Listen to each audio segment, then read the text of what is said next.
Hello everyone, Dom here from Esports News UK. Thought I'd celebrate our 5th birthday. I don't have a specific date for when I set up Esports News UK, but it was around this time. I know it was around Worlds 2015. It took place at Wembley, so I thought I really wanted to do an actual physical event, you know, and just get some people together in the industry, have some drinks, maybe in a bar, but obviously with lockdown and everything that's not possible, so I thought I'd do something.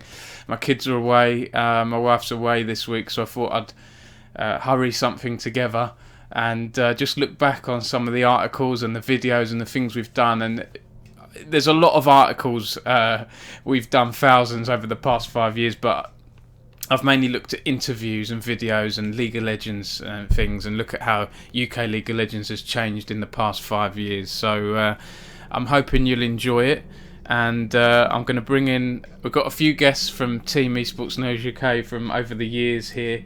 Barrage, congratulations Dom and team, thank you Barrage, and it's been good, it's been a pleasure working with you guys. We've got some good, I've got on my form, right, on my list of my plan, I've got things like articles, videos to go through when I set up the site. Haddo has his own section, because I've realised I've got about 6 or 7 articles just focused on Haddo, top UK League player, of course. Olucaron, David and Cameron, Buttery Gamer, thanks for joining us. I appreciate your help and support with the site. So I'm just going to bring you in now into our main screen. So I'm joined by David Hollingsworth. Thank you, David, for joining us. No worries, no worries. How are you? I'm very good, very good. I had to come for this, didn't I? You know, celebrating what's been and 100%. Still going. Yeah, well, thank you for joining me, David. So I don't have names here on, but you can see me at the bottom left, everyone. You can see David in the bottom centre, our logo, and then shout out to AOC Gaming, who are doing some stuff with us in November, so I thought I'd stick their logo in as a thank you. But David, you don't have a webcam, right? But you're here in static presence with your picture. Exactly. That is a live image of what I look like. Currently in London at a train station. Okay, cool. Well, David, thanks for joining us. And you're here for like the next hour or so. I believe you've got to go at 9, right? Yeah, UK 9, yeah. So okay. 10 for me. And then we've got a few other guests joining as well. So just as we get started here, everyone, I know 5 years, Cameron, where's the time gone? It's absolutely rushed past. I thought it'd be nice to do this stream. We can look back on it, stick it on YouTube and things like that.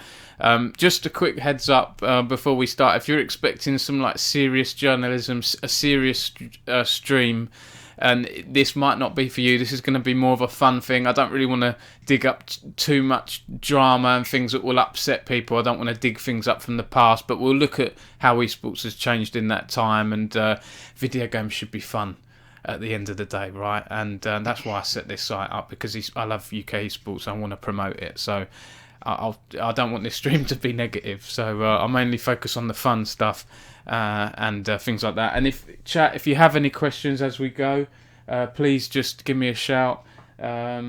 Olucaron has said hands up if you're here for the grossy content. Yeah, I have written a lot about him over the years. Not so much now. He's not in League of Legends, so he's not going to get my headlines so much. I did almost reach out to him. I wanted to message him and see if he'd pop along, but I thought, I don't know if I want to. Do you know what? I cobbled this together, so I didn't have time to reach out to too many people. It would have been good to do that, but he'll be on the stream, don't worry. I've got funny video clips and things, so don't worry about that. So Okay, yeah, so we've got David with us 8 till 9, and then hopefully we'll have Rob Allen joining us from about 9ish, and then Crane from about 9:30. If anyone wants to hop on and join and things like that, you can do. Just give me a shout, and I can maybe get you in Discord. So just to start then, just before we get straight into this, I just want to share some pictures here, how this started. This is me I don't know how old I was there, probably 11, 12 years old, and that's my friend Adam at the front. And these two guys, you're probably thinking, Dom, why are there two men in your bedroom?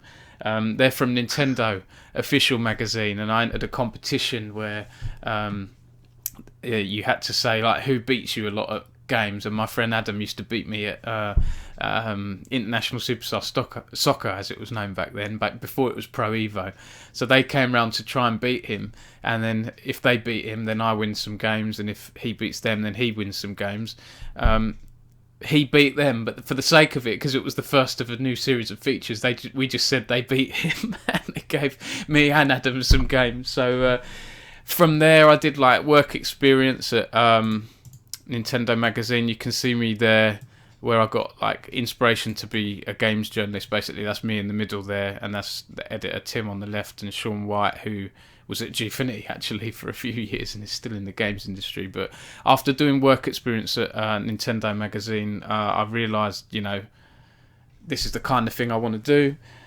Went to uni, did pretty well at uni. Well, I did okay at uni. I just scraped a 2-1, and I had. Let's see if I have a picture of it here. I can't see.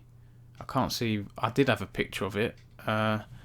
I basically designed a new magazine, which was like an online gaming magazine. Here we go, and ended up winning an award for it because it was unique, But of course, magazines are kind of dying out a little bit now. So after uni, I started a blog up, worked at Auto Trader for a few years, and then I got a job at MCV, which is like a video game trade publication. And then League of Legends came out. I started playing that in 2012, 2013. And then a few years later, while I was editor of a tech magazine, PCR, there was the ESL Premiership announced. And so I turned my blog into a news site. So that's a little bit of an intro of how it started.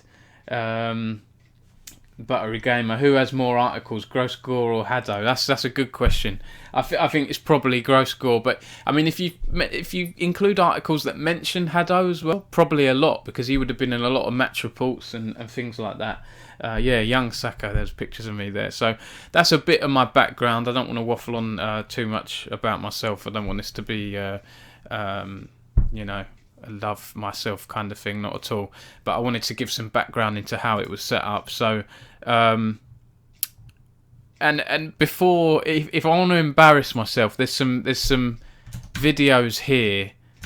Let me just bring these up, and these were YouTube videos I had before. Hi guys, this is a video review and unboxing for the Nyko Xbox Connect. I don't know if you can hear this, David. I should have thought of doing that actually. You might need to have the stream up on another screen, but these are basically videos I did that I was doing like tech reviews and things like that, so I'll just skip ahead. This one was for like a Connect thing, but which is a device that attaches to the Connect, and it Esports GG Gaming.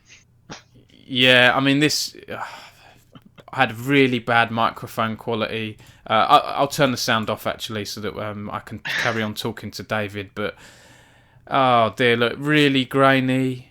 Like the colour scheme there, the blue and the white, that kind of carried on with Esports News UK. But it's me setting up this blooming Connect thing and looking like a prat in front of waving my hands around on the TV. Do you have the stream up, David? Yeah. Can you see it? Yeah. Oh god, it's classic Connect gameplay. Yeah, a horrible fad that was. That's in my old house from quite a few years ago. Now, yeah, you can see that was from 2011. So yeah, I hadn't played League of Legends at that point, but you can see I've still got four hair. Dislikes as well. Oof. Oh, I know, not very good. Well, video isn't my forte, is it? But yeah, look, I don't know what I'm doing there with a tape measure, measuring things and just reviewing it and that. But oh, God Almighty, yeah, I still had hair, but And then there's one other that I'll show. So this is when I had just started to play League of Legends. This is I don't know what's going on with my hair there. Really, really horrible. I've got it sort of going at the front, and I hadn't shaved it off. But this is like a review of a League of Legends mouse. So when was this? 24th of June, 2013. So I'd probably been playing League of Legends a few months at this point, and it gave me the inspiration to do something, you write about it and follow it and things like that. And I'm reviewing a League of Legends mouse. Let's put the sound on. Let's just see what I'm saying. Well, you can turn the lighting off. But like I say, the main bit is the programmable buttons. Unlike the standard Razer Naga, which has 12 side buttons, this has 6. We'll leave it there. So that's a bit of my background. Ella Karen, you won't catch me making videos. No. I've sort of forced myself to do it, David. That's another David, just so we don't confuse things too much. David. Yeah. But moving on from that, so that was a bit of my stuff. I did a few videos as well, like where I did like League of Legends 1v1s, 2v2s. There's one here of an all-for-one match where we're 5 Rammus characters against 5 Pantheons. It's actually very fun. Old League, wow. Yeah, look at that. Look,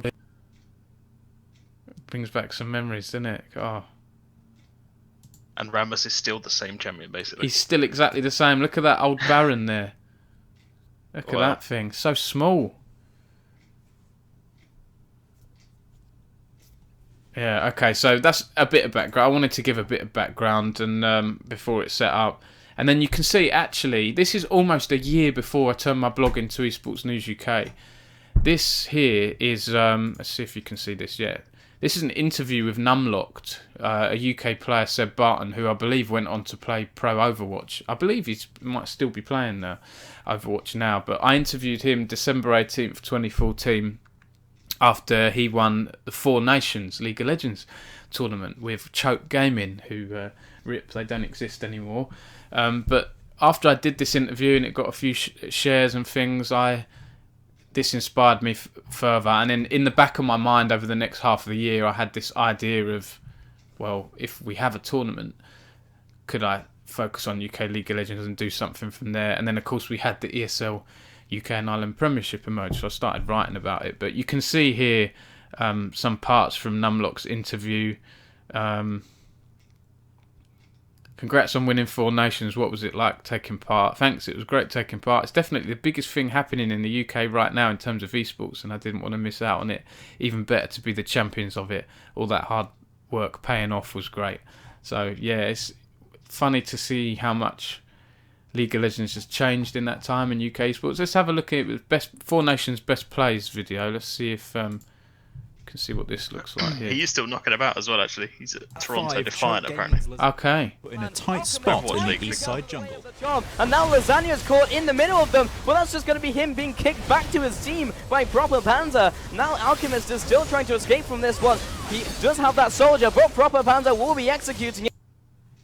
Turn it on. Now Keys is on the offensive. Numlock fell in that background action as well. Zodiac falls down, trying to be the sacrificial lamb. Can they turn around and pick up the kill? Yes, they can, as Judah comes in with the first. Wizzy U not arranged to land the dark binding, but the double kill for Lasagna now. And you can see some old names here. Look, you can see Brixton. You can see Jokerism is on the team. You what, mate?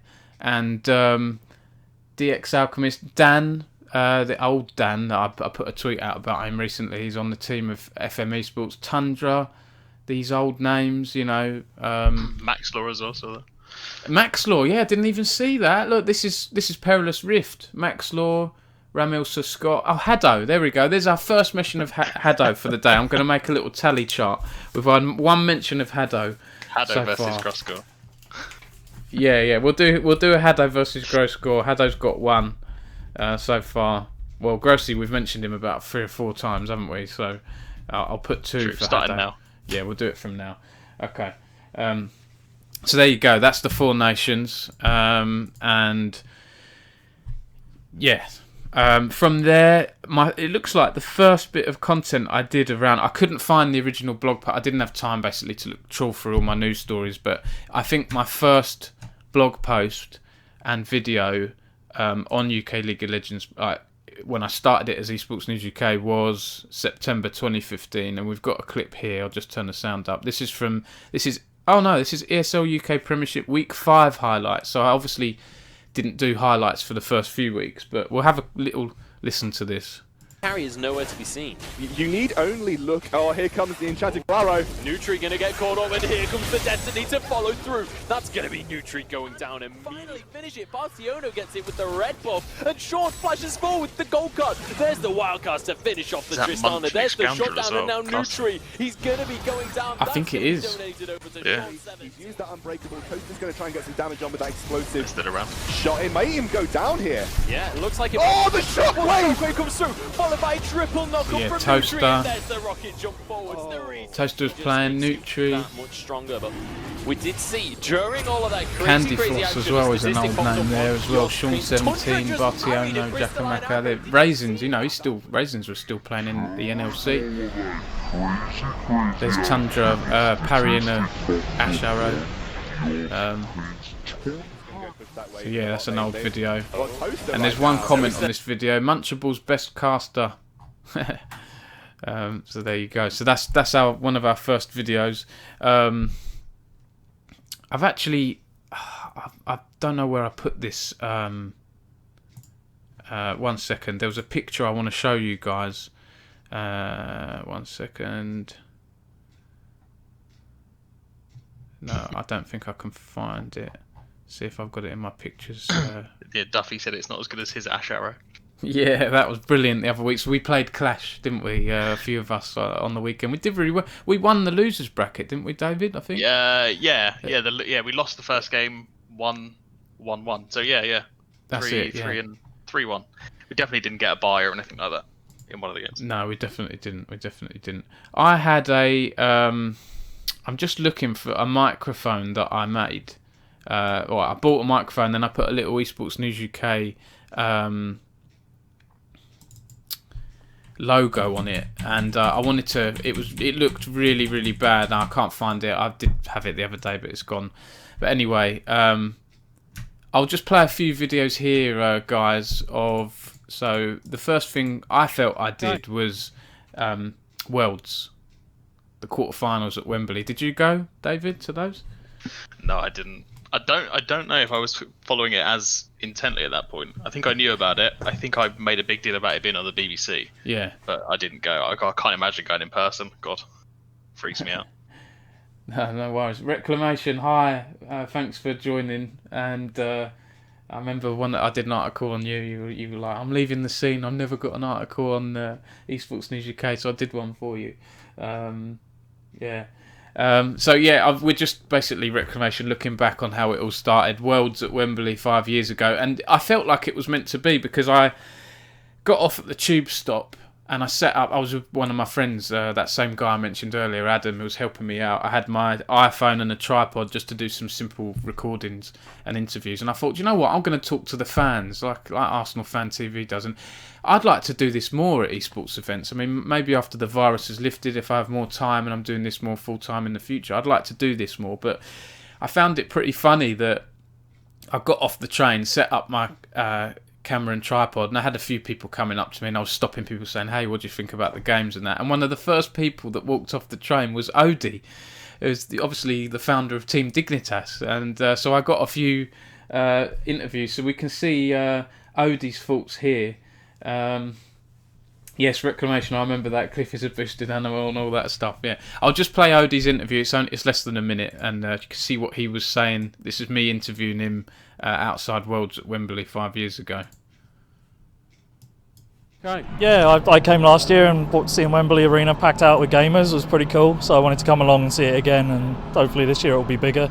To see gaming events of this size in this country is great, and I want to support it, so that's why I'm here. Okay, and do you think it's, like you say, it's good for get more attention in the UK on that global scale, maybe? Yeah, definitely. We still have the stigma of being gamers in this country, and as the rest of the world knows, tournaments in stadiums are becoming normal.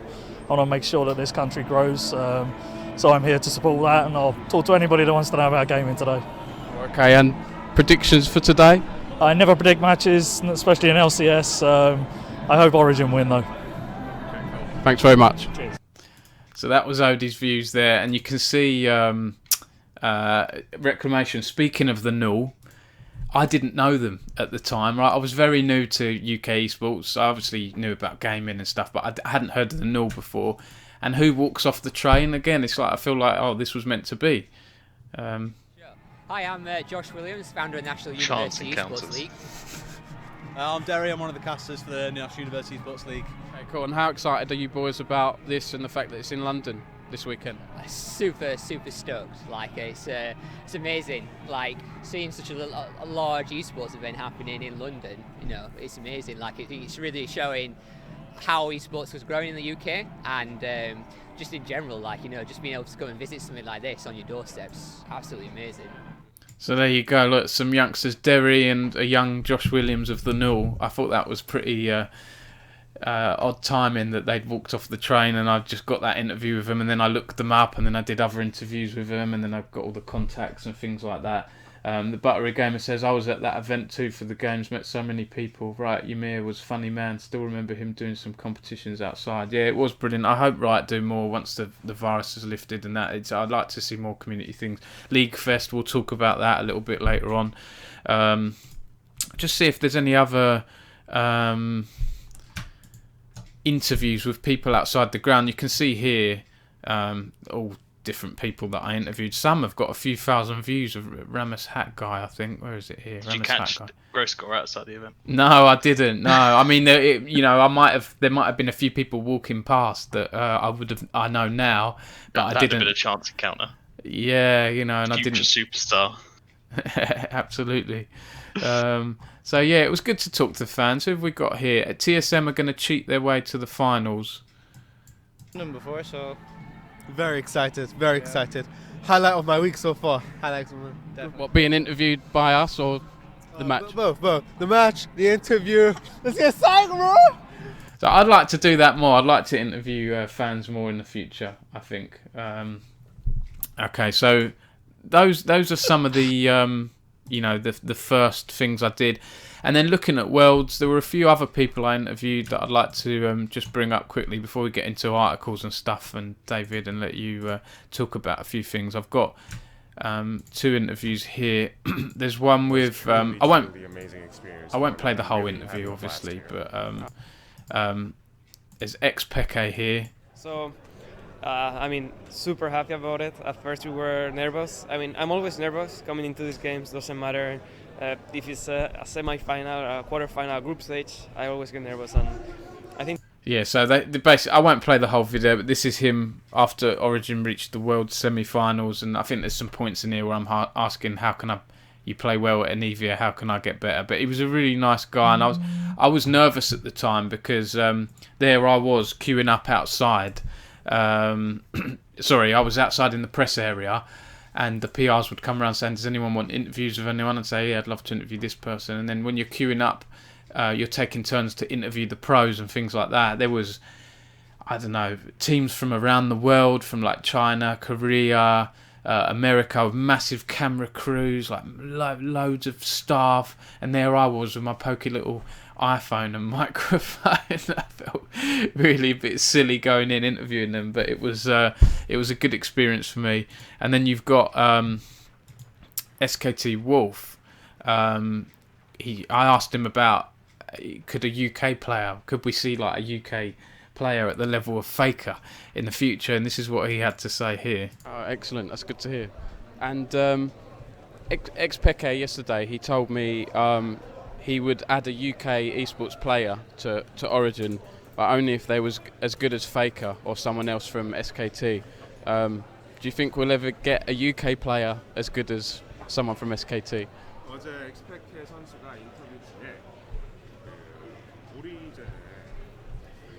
Skip this bit, hang on.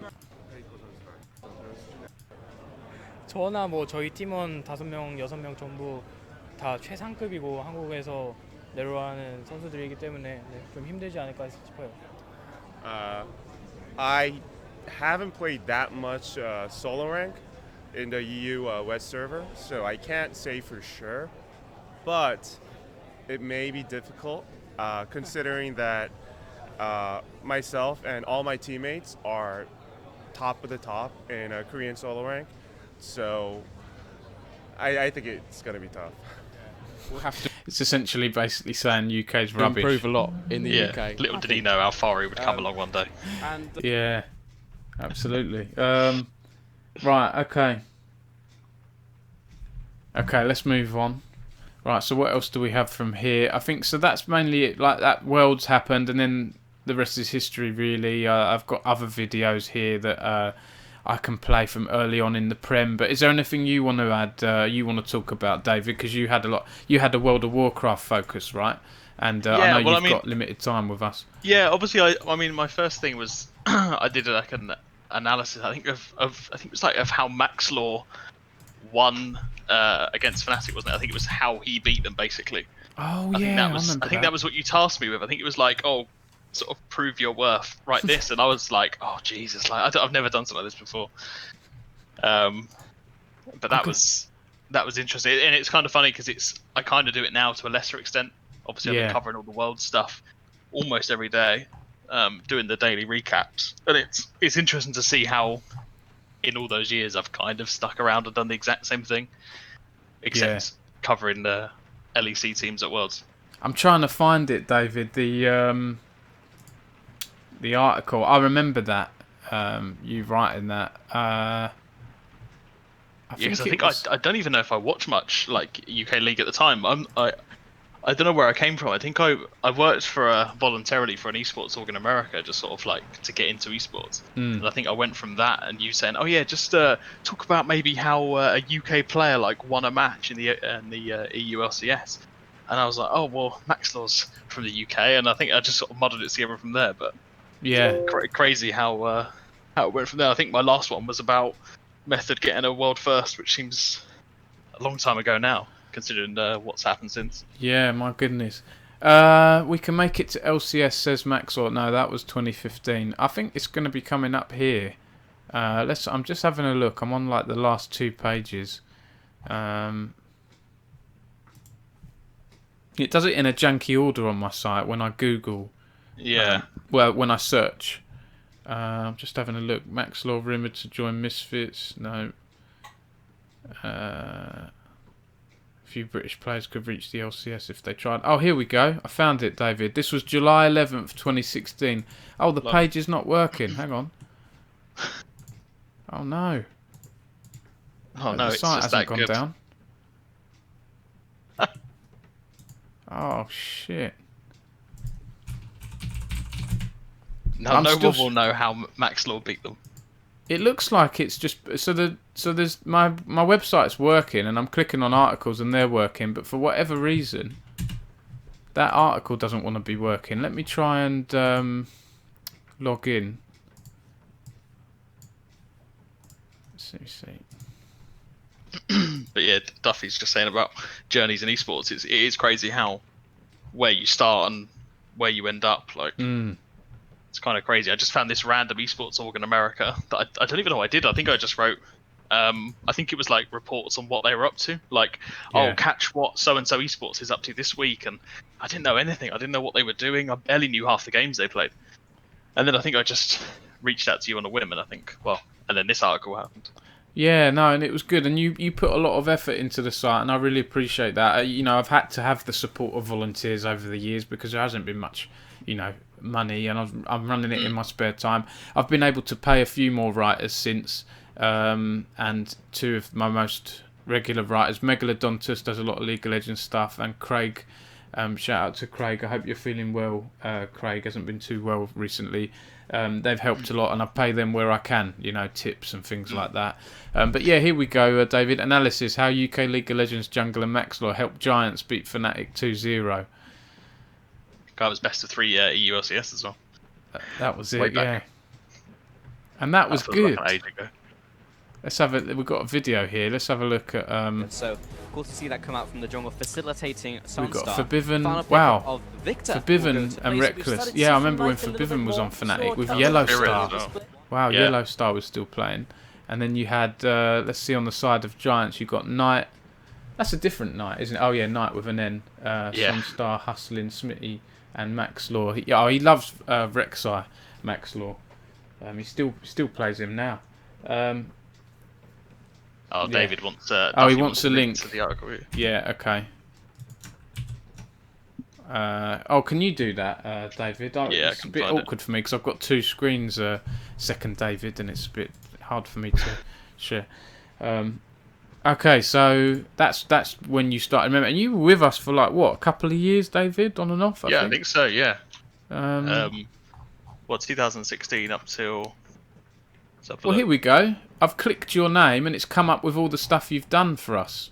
Yeah, there you go. Methods secure kill Jaden world first. Yeah. The longest living final boss since Cataclysm, Kill Jaden's finally been slain after 3 weeks of mythic raiding in Tomb of Sargeras.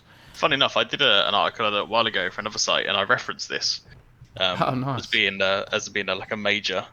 I think I even put it as down as one of the hardest raid bosses, or one of the hardest raids at least. Yeah. Because of this, and how Method and all the other guilds are scratching their heads for weeks, well, days I suppose for them, trying to figure it out. Yeah. Wow, you've written a lot. So you've got 4 pages worth of articles. Each one is like 10 or 12. Full Gfinity broadcast lineup confirmed. I think I did a lot of stuff with ESL UK, didn't I, covering that? Because I worked for them for a brief period doing their weekly recaps. Yeah. I think that was the first paid thing I got after Esports UK. Yeah, you've got loads of stuff here. Let's have a look. Let's see if we can get some drama-y ones or whatever. I don't know if I ever did any drama ones. What is this here? Irish Org, Cyclone GG acquire random CSL Premiership that spot. Yeah, I remember that too. I remember refreshing the ESL page for like waiting for them to get picked up by someone. Winbar John in the chat from Epic Land has said, just dropping in to give a quick happy birthday to Ian UK and give Dom some grief as I've not seen him in about a year yet. Hi John, I'm sorry I didn't do loads of previews to Epic Land. I didn't write down the date really, but send me press releases. Send me a press release next time. I promise I'll cover it better. But we did a nice recap. Anyone interested in what happened at Epic Land the other week, we've got a page on that. We've got an article on our homepage. It's good to see actually some good Valorant talent in the UK we've got at the moment. Summon FC won that, and they're actually third in Europe at the moment, I think. Fourth in the European Valorant rankings. There we are, above Team Liquid, which is pretty amazing. So they won Epic Land. So shout out to John and Epic Land. So yeah, other stuff you've done. Yeah, the random spot. What a silly name. And that's one thing we got in the UK scene, right? Orgs with silly names. Yeah, well, exactly. I mean, it's funny, Duffy talking about not writing about Grossi. I actually did. My second article was about how Grossi quits League of Legends, hints at return if Twitch ban is lifted. We share our thoughts on the troubled streamer. Oh, really? Yeah. Oh, my God. Troubled, yeah. I mean, yeah. He's still refusing to play League to this day, I think. He is, yeah. He says he wants to go to America before he starts playing League again. I mean, I don't think... You're still going to get toxicity out there. You know? I think it's probably worse, but yeah. Let's have a look at these other articles you've done here, David. So you'll see them on stream in a minute. Yeah. Perilous Gaming owner apologises for owing players money as League of Legends team disbands. Oof. Oh dear. Oh yeah, I remember that. The Perilous guys, they won a tournament, this Red Bull tournament, and their prize was some plants and a trip to Japan. They received some bonsai plants, I think. I could be wrong. If there's anyone watching this on a VOD or in the chat, let me know. But yeah, let's have a look at it. You've put here, owner Mick Hartley published a statement apologising for the situation following tweets from former players who claimed they owed money.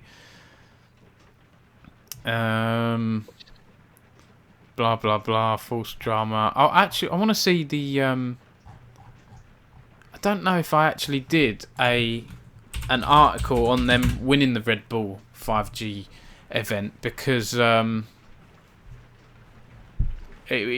was so much stuff going on. I don't think I got round to doing that, but I'm just seeing if we can see so many articles. I mean, you can tell how hard it was for me picking articles for this stream tonight because there are so many bloody articles we've got on the site. Yeah, there is. I mean, even looking back now, I think an article just after that one, or just before, was my review of the HyperX FPS Alloy keyboard. Yeah. Right? I've got a follow-up review for that 4 years later. I'm still using it. Nice. It's a wicked keyboard. Nice, okay. And that's one of the things I tried to give a thank you to our volunteer writers, was to get them to do reviews of hardware so they could keep the hardware. Yeah, exactly. That League of Legends mouse I interviewed earlier on in this stream, I had that for about 3 months, and then out of the blue they emailed me saying, "Can you send it back? Can you send it to us?" I was like, "Oh, sorry, I thought you'd let me keep it." And they were like, "No, we need review copies back." But it's cheap. Like, brands don't really do that often, so I thought that was a bit. But I had to send it back, obviously. I think I even did a terrible video for that HyperX keyboard. Oh, I think here we go. Yeah, look. What's that music? Yeah, I think I played it from my PC, I think. Absolutely awful.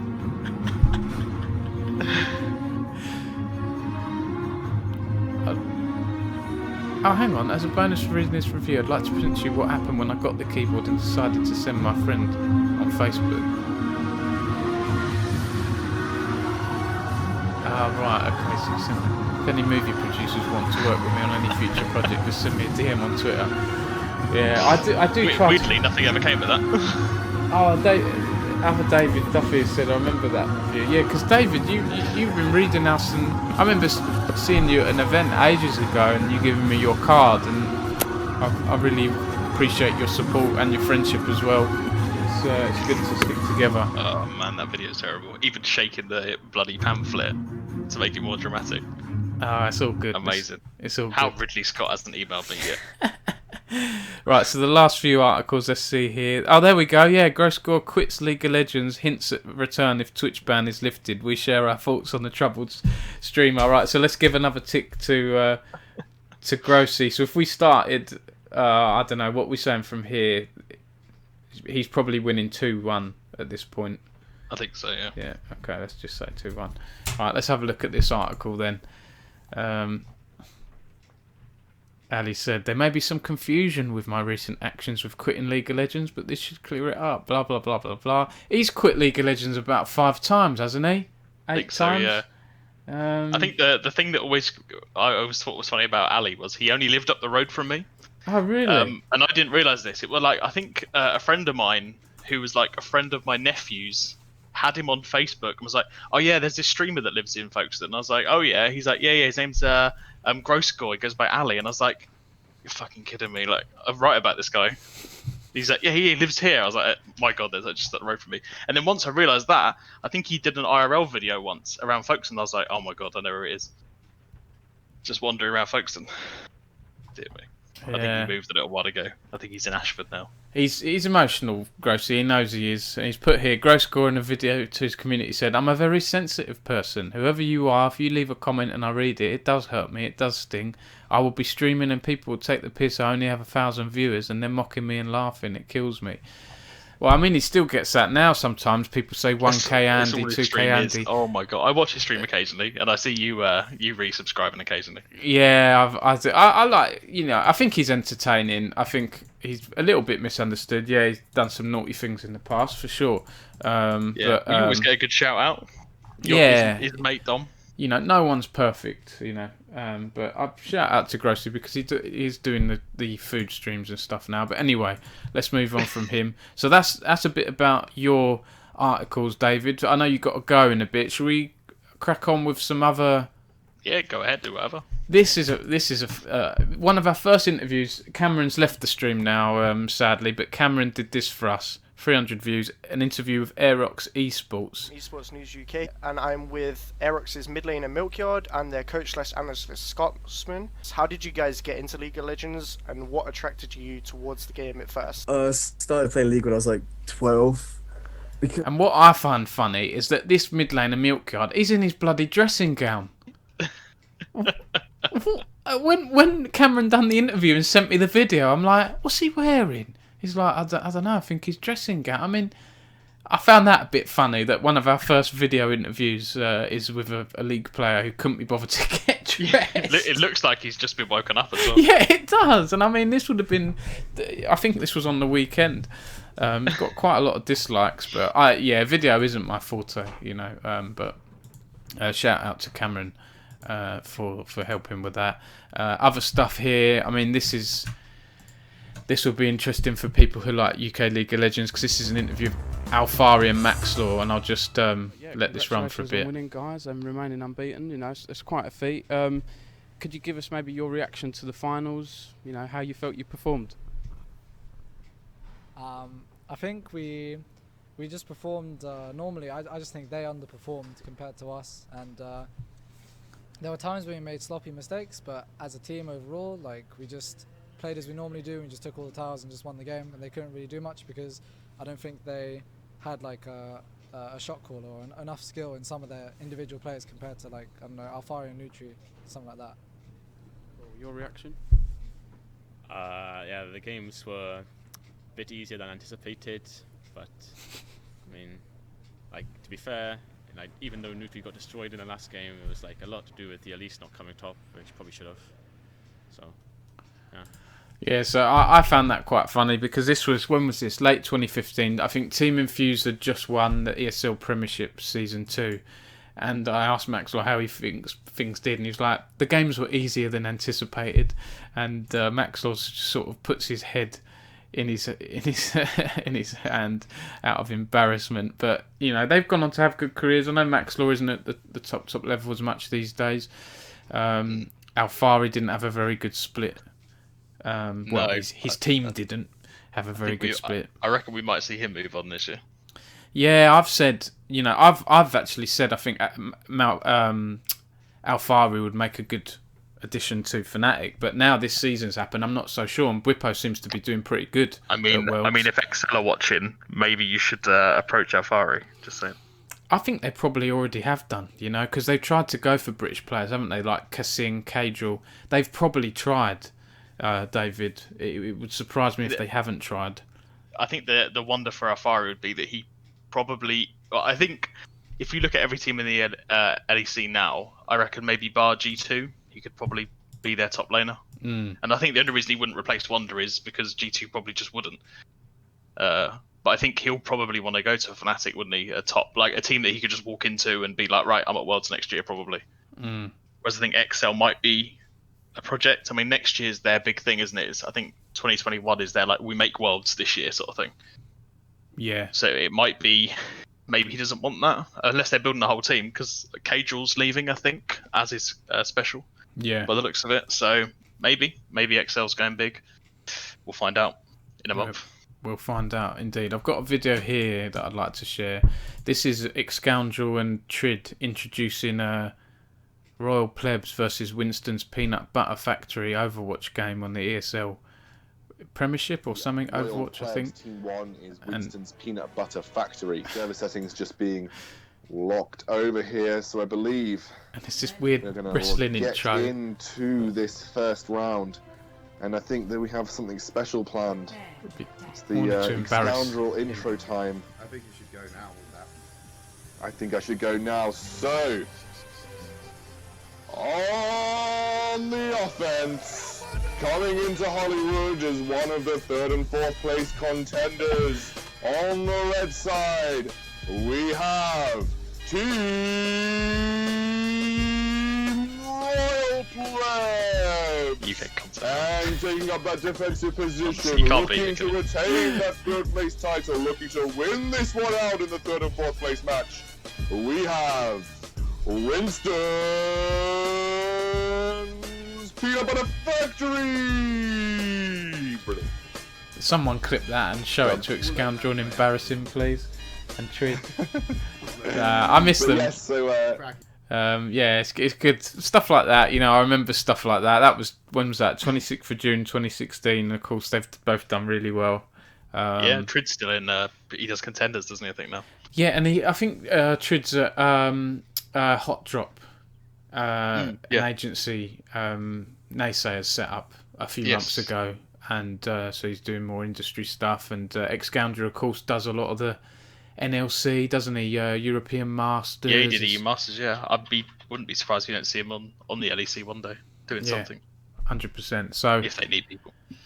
Gross Score's going to get another notch here because there's this video So I interviewed Gross Gore. I think, when was it? Mid 2016, late 2016. Oh, thank you for whoever's following me, but I didn't have. I need to sort out the alerts box. 1 second. I'm going to just move that up a little bit. There we go. Thank you to whoever followed. So this is, when was this? Gross Gore interview. I'm leaving drama behind. He didn't. That was 11th of September 2016, and I like this clip here because Vixie was one of the top players in the UK scene at the time, and this is a clip when I said to him, "Do you know you've got thrashed the other week by a woman esports player, Vixie?" And he's like, "No, I didn't, did I?" And I was like, "Yes, you did." And I played the clip, and here it is, so you can watch him getting embarrassed in all its glory. Incredible. I went 0-8. Was I on TF? Wow. Yeah, I think so. Yeah, but wow. I don't know if they were targeting you a little bit or not. No, but, it's okay. But obviously, you know that some people are calling for sort of more female players in league at the higher end and esports. Do you agree with that? Do you think it's too male dominant or? Well, I think the study's shown that it's males are better to make quick decisions quicker. I think in League of Legends, that's the reason why there's more guys at the top rank rather than girls at the bottom rank. Because in League of Legends, you need to be able to make decisions quick. As for females, they more better like mapping the strategies out. So I think girls are completely not sexist. I think if they want to become pro players, they can go ahead. I mean, if they want to. I can't believe I got 0-8 by that awesome girl player. Wow. And if I don't know, man. I just got a shot on this game. 0-8, man. 0-8. I don't know. I'm sick. I won't play TF against Victor ever again. I'm not doing it. I deserve that demotion. The amount of times I live with 1 HP and it tilts me over clock and earth, I'm going to TF against a Victor, mate. I can't do it, man. I don't mind losing. Vixie is mid laner for Team Pario. Is it a girl? I lost to a girl.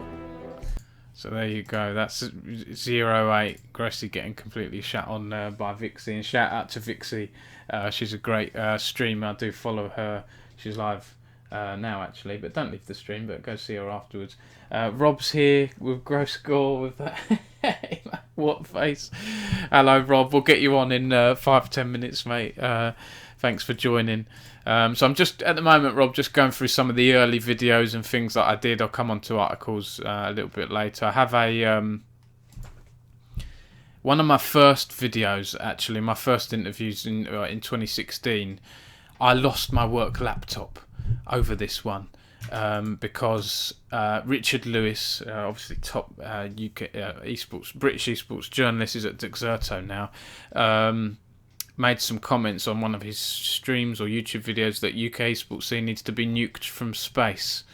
He was talking about the horror of UK esports, and he said there's a lot of well-meaning idiots and malicious scumbags in the scene who do so much damage because they can't help it.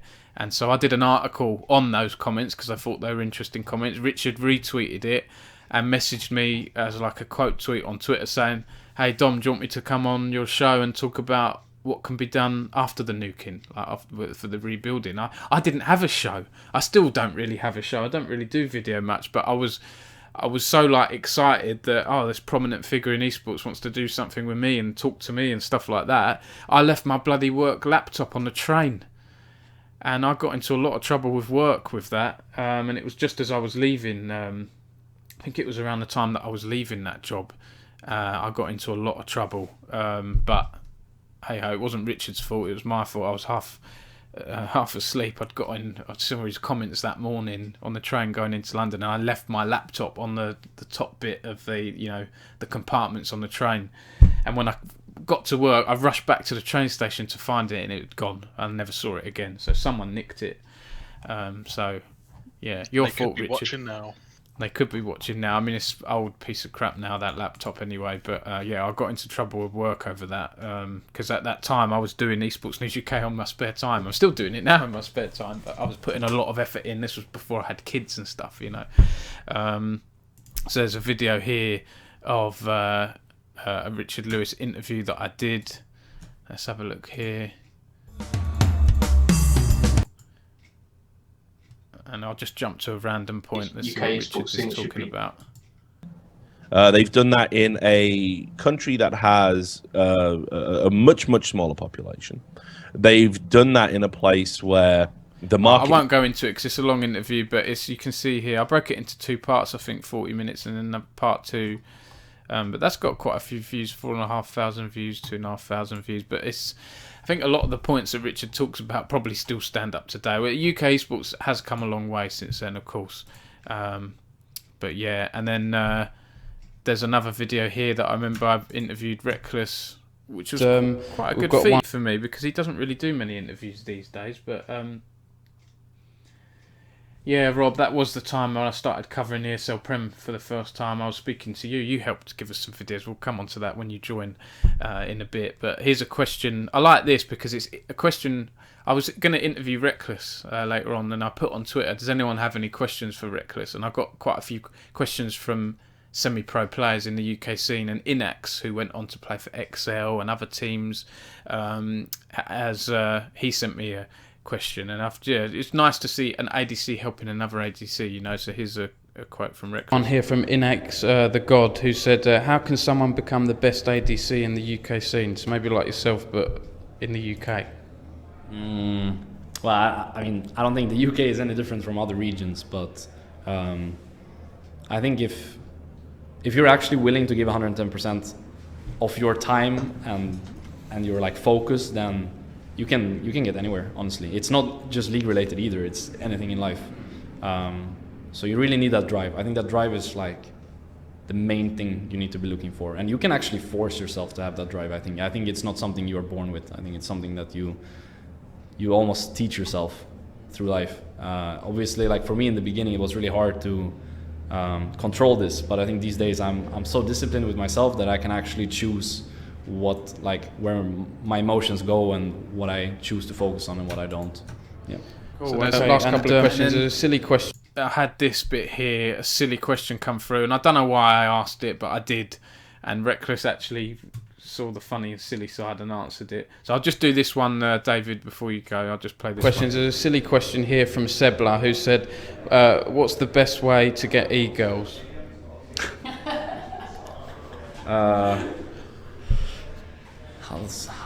Okay.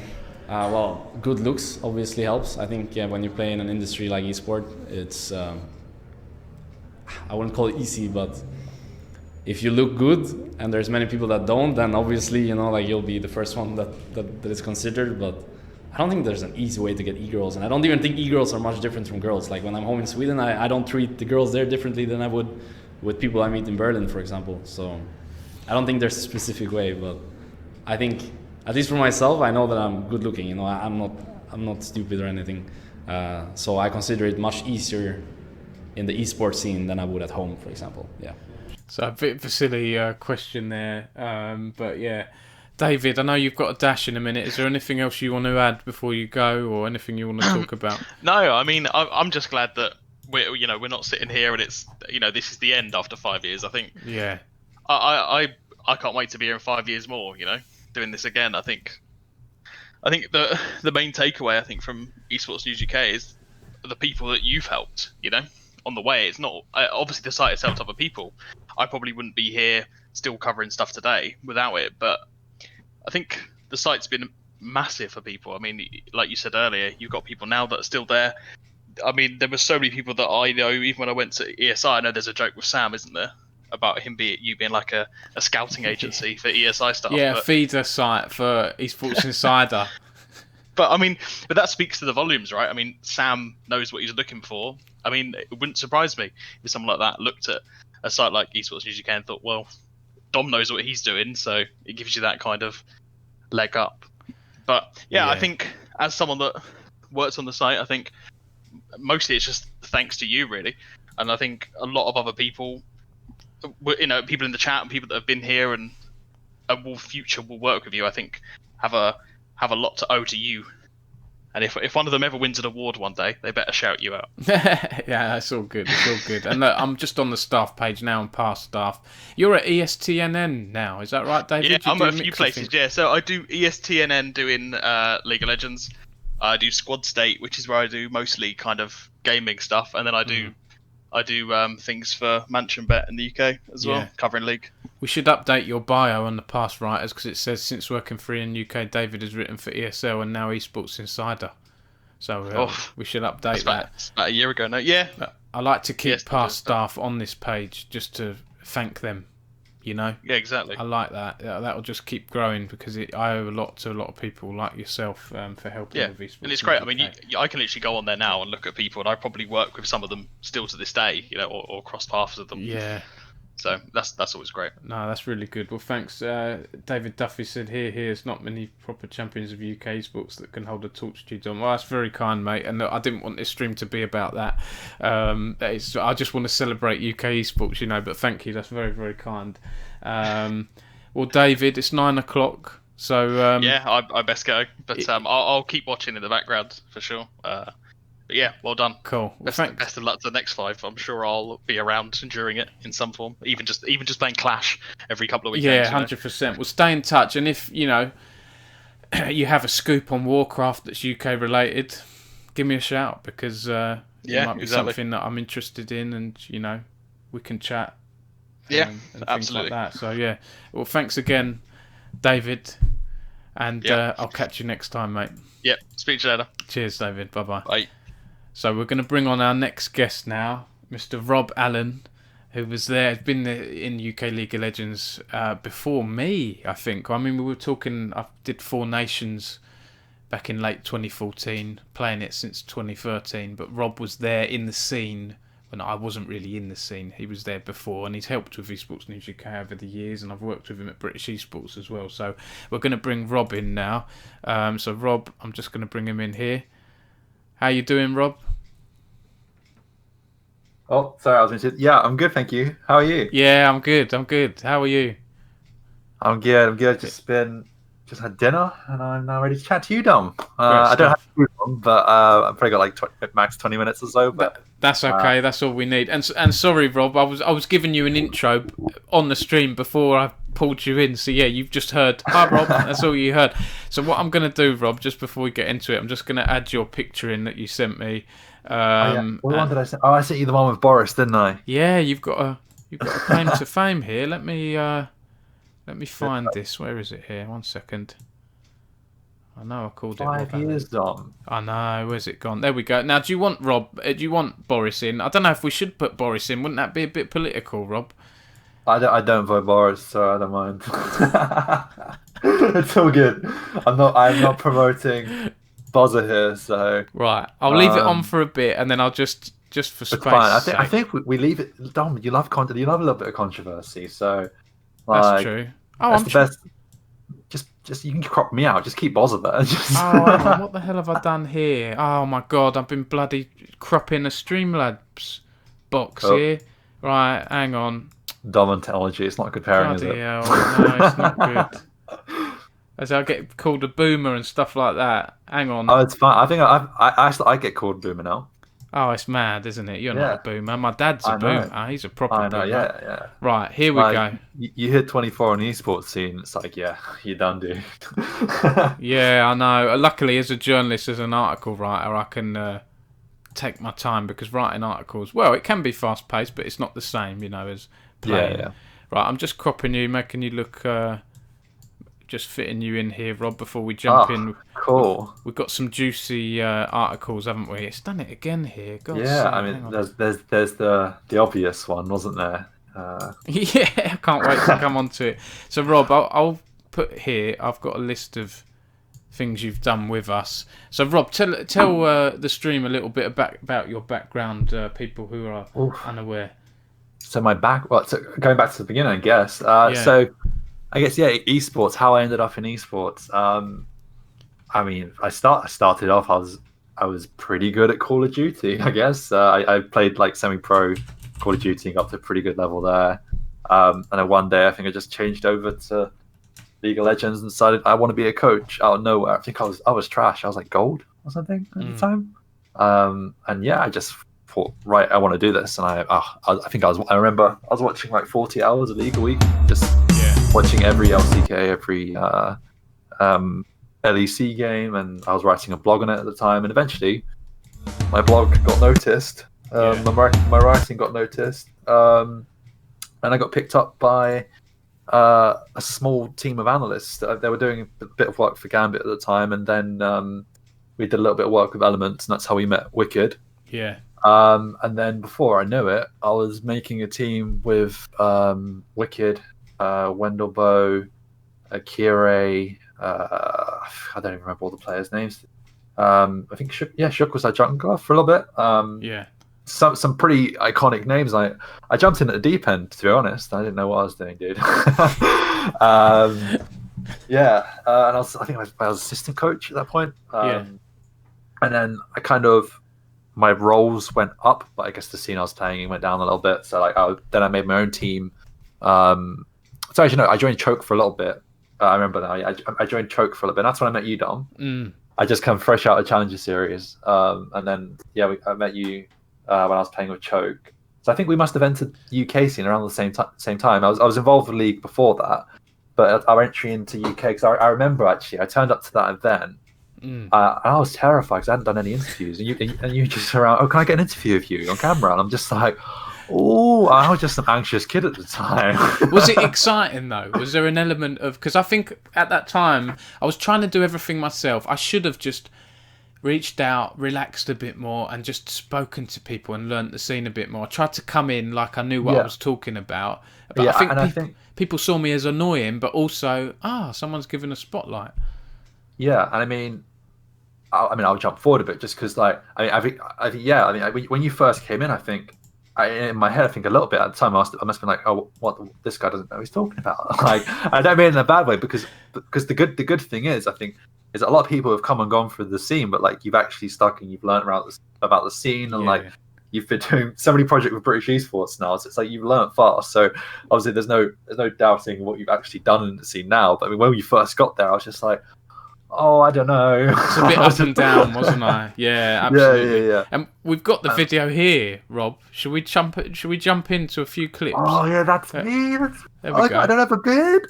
Right, I'll just if we just listen for a bit, I'll find some quotes. 1 second. Here we go. It wasn't even in the sense that we knew that macro player was going to be good, and we knew that their early game was going to be bad, but we didn't actually. I don't think we respected it enough, to be honest with you. I kept trying to get through to the coaching staff, like, we need to respect their macro play. Like, this is the same team that actually used to beat Infused, same lineup a few months ago. And it's the same lineup at the end of the day, because Nutri's come back in and they have that same macro ability. And I kept trying to say to the players, like, even though their laning phase may not be good, they've always been known for the macro play. And even before, when Nutri was in jungle, Tundra was top, and I don't know what other sport they had, I don't remember their name, but their laning phase was never good. And I think we underestimated that today, and it bit us in the arse really, like, when it came around to it. So yeah, I think in terms of the build up to it, I think that was one of the reasons why I think we may have not looked so prepared. I think a lot of our preparation we did was a bit arrogant, a bit like what's the word?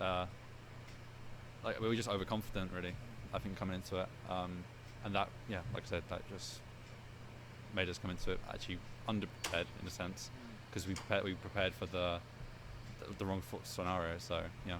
What did you think? So yeah, there's a clip from you. You underprepared and it bit you on the arse, Rob. I remember that. Dude. No, I hate losing. You can see it there. I look so sad, right? Like, I was so sad we lost, because they brought me in last minute to try and like help the team, and I made some big decisions in kicking some players, and and I remember because I gave the responsibility to Nahir to do the draft, and that was the first trick. Do you remember the first picture Stana meme that came out of that? Yeah, I remember Nahir. What, is he still in the scene now? No, I think he was done after that event. I think it was. Oh dear. But yeah, no, I remember that. But yeah, that was my first time meeting you. Yeah. Yeah. I loved that event, because I came down, had the hotel. I remember that weekend. I was supposed to see the Prodigy play with my wife. I don't think. Yeah, we'd only been married like a year. And I knew that the Prodigy were playing. I bought the tickets way in advance, like 3/4 of a year in advance. And then I realised, then I got into esports, and I was like, it's the same weekend. So I gave the ticket to my wife's sister. So my wife's sister was over the moon. She's like, "Thanks for the tickets, Dom." Like, so part of me was gutted that I wasn't going to this awesome gig with my wife, but the other part was like, well, I'm just so excited about, UK Esports, UK League of Legends, and the match reports I did from that, Rob, were put on the in the league client as well. Oh yeah. With Riot. That's back when Riot were, I guess, getting to know me and were quite friendly with me. That was a good memory, Yeah, it was a nice event. I remember that actually. It was a nice location, wasn't it? We had really good practice rooms. The actual there was no audience or anything, but I mean I remember it was at a cinema, wasn't it? I think. Yes, that's it. Yeah, upstairs. I like that event. It was chill. Yeah, 100%. Rob, I know you're here for only another 10 minutes. I've got two other quick bits. I could probably do a bit longer, but yeah. Okay, I've got 2 other bits before we get onto the article you want to mention. So do you remember this, Rob? Civic Bar are just going to be able to neutralise it quite easily, but that's fine. Yes, I do. Smashed on the tower, getting dropped to super low health and plus the ult, which could spell his death. In fact, if he have flash up, he has exhaust. The GP. Oh my! The sustain from the E is crazy there. With that oh my god, that's impressive. I wish we had a play-by-play caster. I'm always inspired to learn. I wish we had a play-by-play caster. It was great because you were both sort of analysts of this play. You were doing community sort of casting, wasn't it, Rob? It was a stream that I think didn't have an official ESL stream or something. Yeah, I don't think we had a stream, and I think a lot of people were in demand of our team at the time because obviously we were pretty. I think was that Melonite or was that? It looks like Haddo, Furion, Larson, Reborn, Rifty, it must have been Lucchesi. Eminem. I think it was Eminem. Yeah. But it's still the same roster, right? So yeah, people obviously liked watching our games. And I think we decided to do a stream on my channel, and obviously I've never casted before. My brain doesn't go that fast when I'm watching League of Legends. So I was just like watching it. It's like, good play. I don't know what to say. But yeah, that's a funny little clip there. It's a good play. Yeah, it's just the commentary. I think is quite hilarious. Just we need to play caster. Yeah, it was good. And then I've got another one here, Rob. So this was a good thing you did for us here. UK League of Legends format and roster update, summer 2016, 350 views. Look at that, 14 likes, no dislikes. Is this one I did? Yeah, look, I'll play it for a bit, Rob, one sec. First of which is actually the structure of the ESL Premiership itself.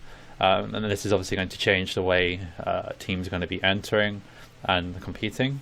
And then from there, there's also been organisations that have left the scene and no longer wish to have a League of Legends team, or they're just organisations that have disbanded. And on top of that, there are some new faces entering the scene as well. So in this video today, we're going to start off by actually breaking down the new format and just identifying kind of my views on whether I think it's going to be an improvement. And then we're going to quickly run through each of the team's rosters. I'll be highlighting like a key player or two. So here's a bit on Last Remedy. Their roster on paper, including Wendelbo now, is definitely up there as one of the better rosters. They flamed me so hard for commenting about them. Did they? Why? Well, I remember. No, cause did you not remember they came in and they were a bit arrogant about everything, and they thought they were going to come in. I remember, was it Grant? Grant. But then they had one of the e-girls was their social media manager, Sonabona. Was their social media. Yeah, I forgot that. And it was Simp City over there. Like a lot of the players over there simping. I remember that. Well, we've got an article on them, Rob. Do you remember the Last Remedy drama? It was a couple of people, I won't name, who came to me and said, "Oh, this stuff's kicking off, Dom," and they came on a call with me, and I wrote an article based on it, and it's a can of worms. We'll come on to some articles like that a bit later on. Their roster kept changing every week, and they had no stability. I remember that, but Grant went on to do some good things though, didn't he? He went on to manage supplies and other stuff. So 100%. Look at these rosters here: Paria, Team Paria, T-Rex, Ryan, Vixie, Perilous Gaming, Artorius, Brad, Prosper, Doruk was still around back then. Brad, Excel, Scudsy, Sebia, Unsupportive, Sama, Zandia. All these old names. Rifty, Furion, Lucchesi, ADC to be confirmed. Support Haddo. Oh, Haddo's got. We're doing a game in this stream, Rob. Haddo versus Gross Gore. How many mentions they get? Because Haddo's going to have quite a lot of mentions, I think. Yeah. He's been around for a while now, hasn't he? Yeah. So, Rob, shall we get into your main memory? Oof, yes, let's do it. Right, so here we go. I purposely didn't go back and look at anything beforehand because I wanted to like reminisce and go through it with you just in the moment because I don't remember it all, so I'm going to be rethinking about it all just now for the first time in 4 years. No, it's all good. So what this headline is one of the weirdest headlines I've ever done in my life. Choke Gaming coach rips into Eminem's League of Legends team, gets called Mr. Potato Head. What is this? And when I put this post out, I mean, I wonder if I can find it, because when I put this post on Twitter, let's see if I can find it. It got to the front page of Reddit, didn't it? Or the League Reddit. Oh, I don't know. Hang on. But it got some good traffic though, didn't it? I think it might have just been retweeted a lot, but yeah, I can't find it now. I've just searched for Esports News UK Potato Head, unless it's no, I can't find it now. But the original post that I put out, it got retweeted about 200 and something times. I think it was someone had bought bots to retweet. It was bizarre that it got like 250 retweets. But anyway, here we go. In a Manor Light talk show video this evening, Choke Gaming's coach Jordan Walsh criticised Eminem's League of Legends team, who are currently 5th in the ESL Prem with 6 points. He said, and I'll play the video here, Rob, so you can watch it. I know you're watching on the stream, but it'll catch up, right? So I'll just start playing this now. Here we go. Expects to win with it, and then they've got the top lane, Gash and Slash, who's pretty fucking boosted. I mean, God. I don't know what you want to say. Like, the guy's pretty shit. Then they've got Prosper, who doesn't really have an impact on the game. The team just doesn't play well. Well, I mean, Gash and Slash's account, so I'm just saying Ribbon. He actually has an account called Miven, right?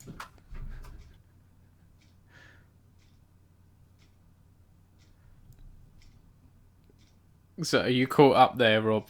Yeah. Did you hear that? Yeah. I mean, it was quite strong words from Jordan, but then of course after he said that, I saw that Gash and Slash, a player, there was a lot of an exchange on Twitter, wasn't there? Yeah. And then so Gash and Slash didn't take kindly to the comments. He threw a hell of an insult at Jordan on Twitter. So here you can see he said, who even is this no-name trying to talk shit? I'm sure he's ELO held like the rest of them. And then he said, I might be boosted, but at least I don't look like Mr. Potato Head from Toy Story. What's this childish thing? And I mean, back then, I'm quite embarrassed when I look back as well, because I would cover this stuff thinking that UK League of Legends was bigger than it actually was. When really it was mainly the people in the scene following the scene. Mainly. But I've learned all that now, obviously, and I veer away from doing stories like this, but I was still learning. I can't say I was young because I was 31, but I've learned a lot, and the scene has matured, I've matured, and I don't really cover these things so much, but sometimes light-hearted banter is what the scene needs a little bit. I mean, the article did well, right? We had people looking into it, so yeah.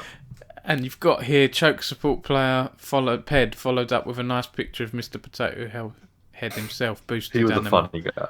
Yeah, I think so. Ped's out of the scene now, but Jordan, is he still doing stuff in it? I don't know. I just I remember that stream, like, because I don't think for the most part none of the top teams have really ever done a show like that before. Obviously, like there's some teams that have already done it, but I don't think they were obviously winning very much. So I know it sounds a bit harsh, but I don't think the people that they're getting on, people didn't care about their opinions. Obviously, I think that was the season we went undefeated in the regular season, wasn't it? So people are obviously going to care about what Will had to say, because obviously he was our head coach.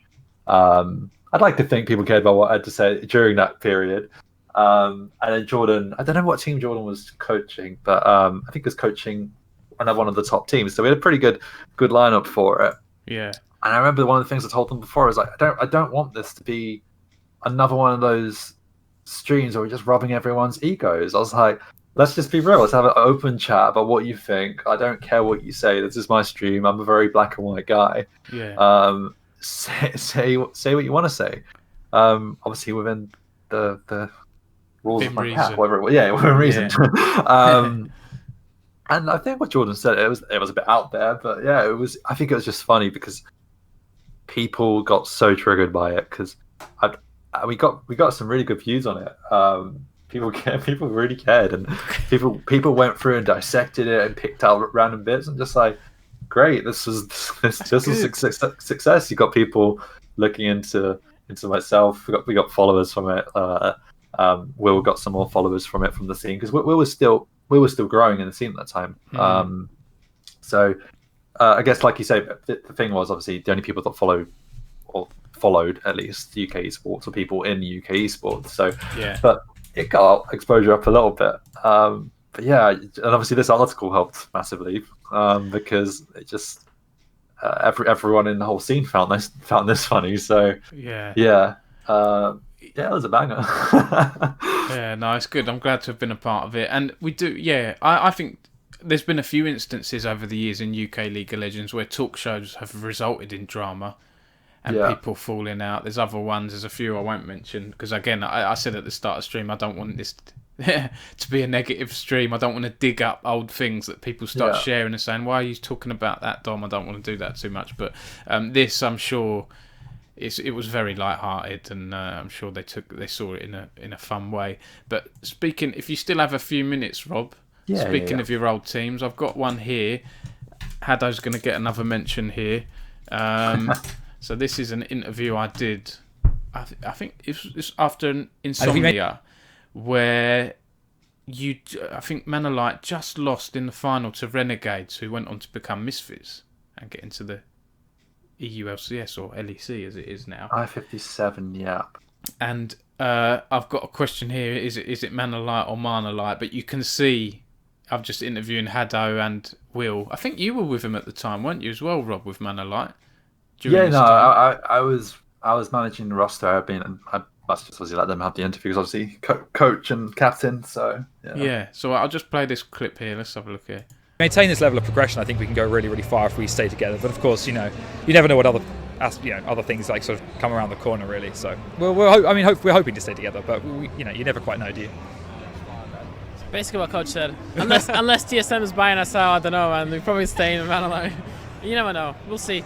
We'll see what the future holds. This is probably my most stupid question I've ever asked. Is it Manolite or Manolite? Manolite, isn't it? Mana? Mana. We're not from the States, are we? I think it's Mana in UK and Mana in America. Yeah. But I think Manolite's from America. I'm not sure. No, I just got Manolite. So I think we're fine, I think it's Manolite. Yeah, because it was the commentator up there was saying Manolite, and he was really emphasising it, and it didn't put you off as a team or anything.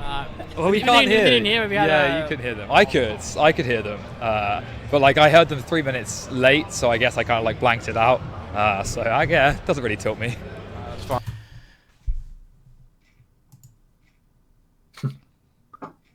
So silly.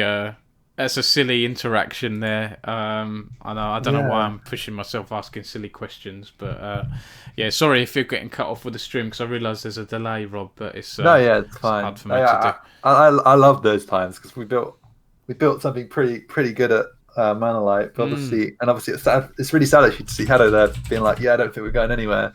Stick with Manolite. We had a really good bond in the team, and we were unlucky, really, weren't we? Because we went undefeated in the main season, but then Renegades, I remember in the ESL final, they boot camped there a whole week before, and they got one of the LCS players, Maxwell, in a week before, and we weren't going to beat that.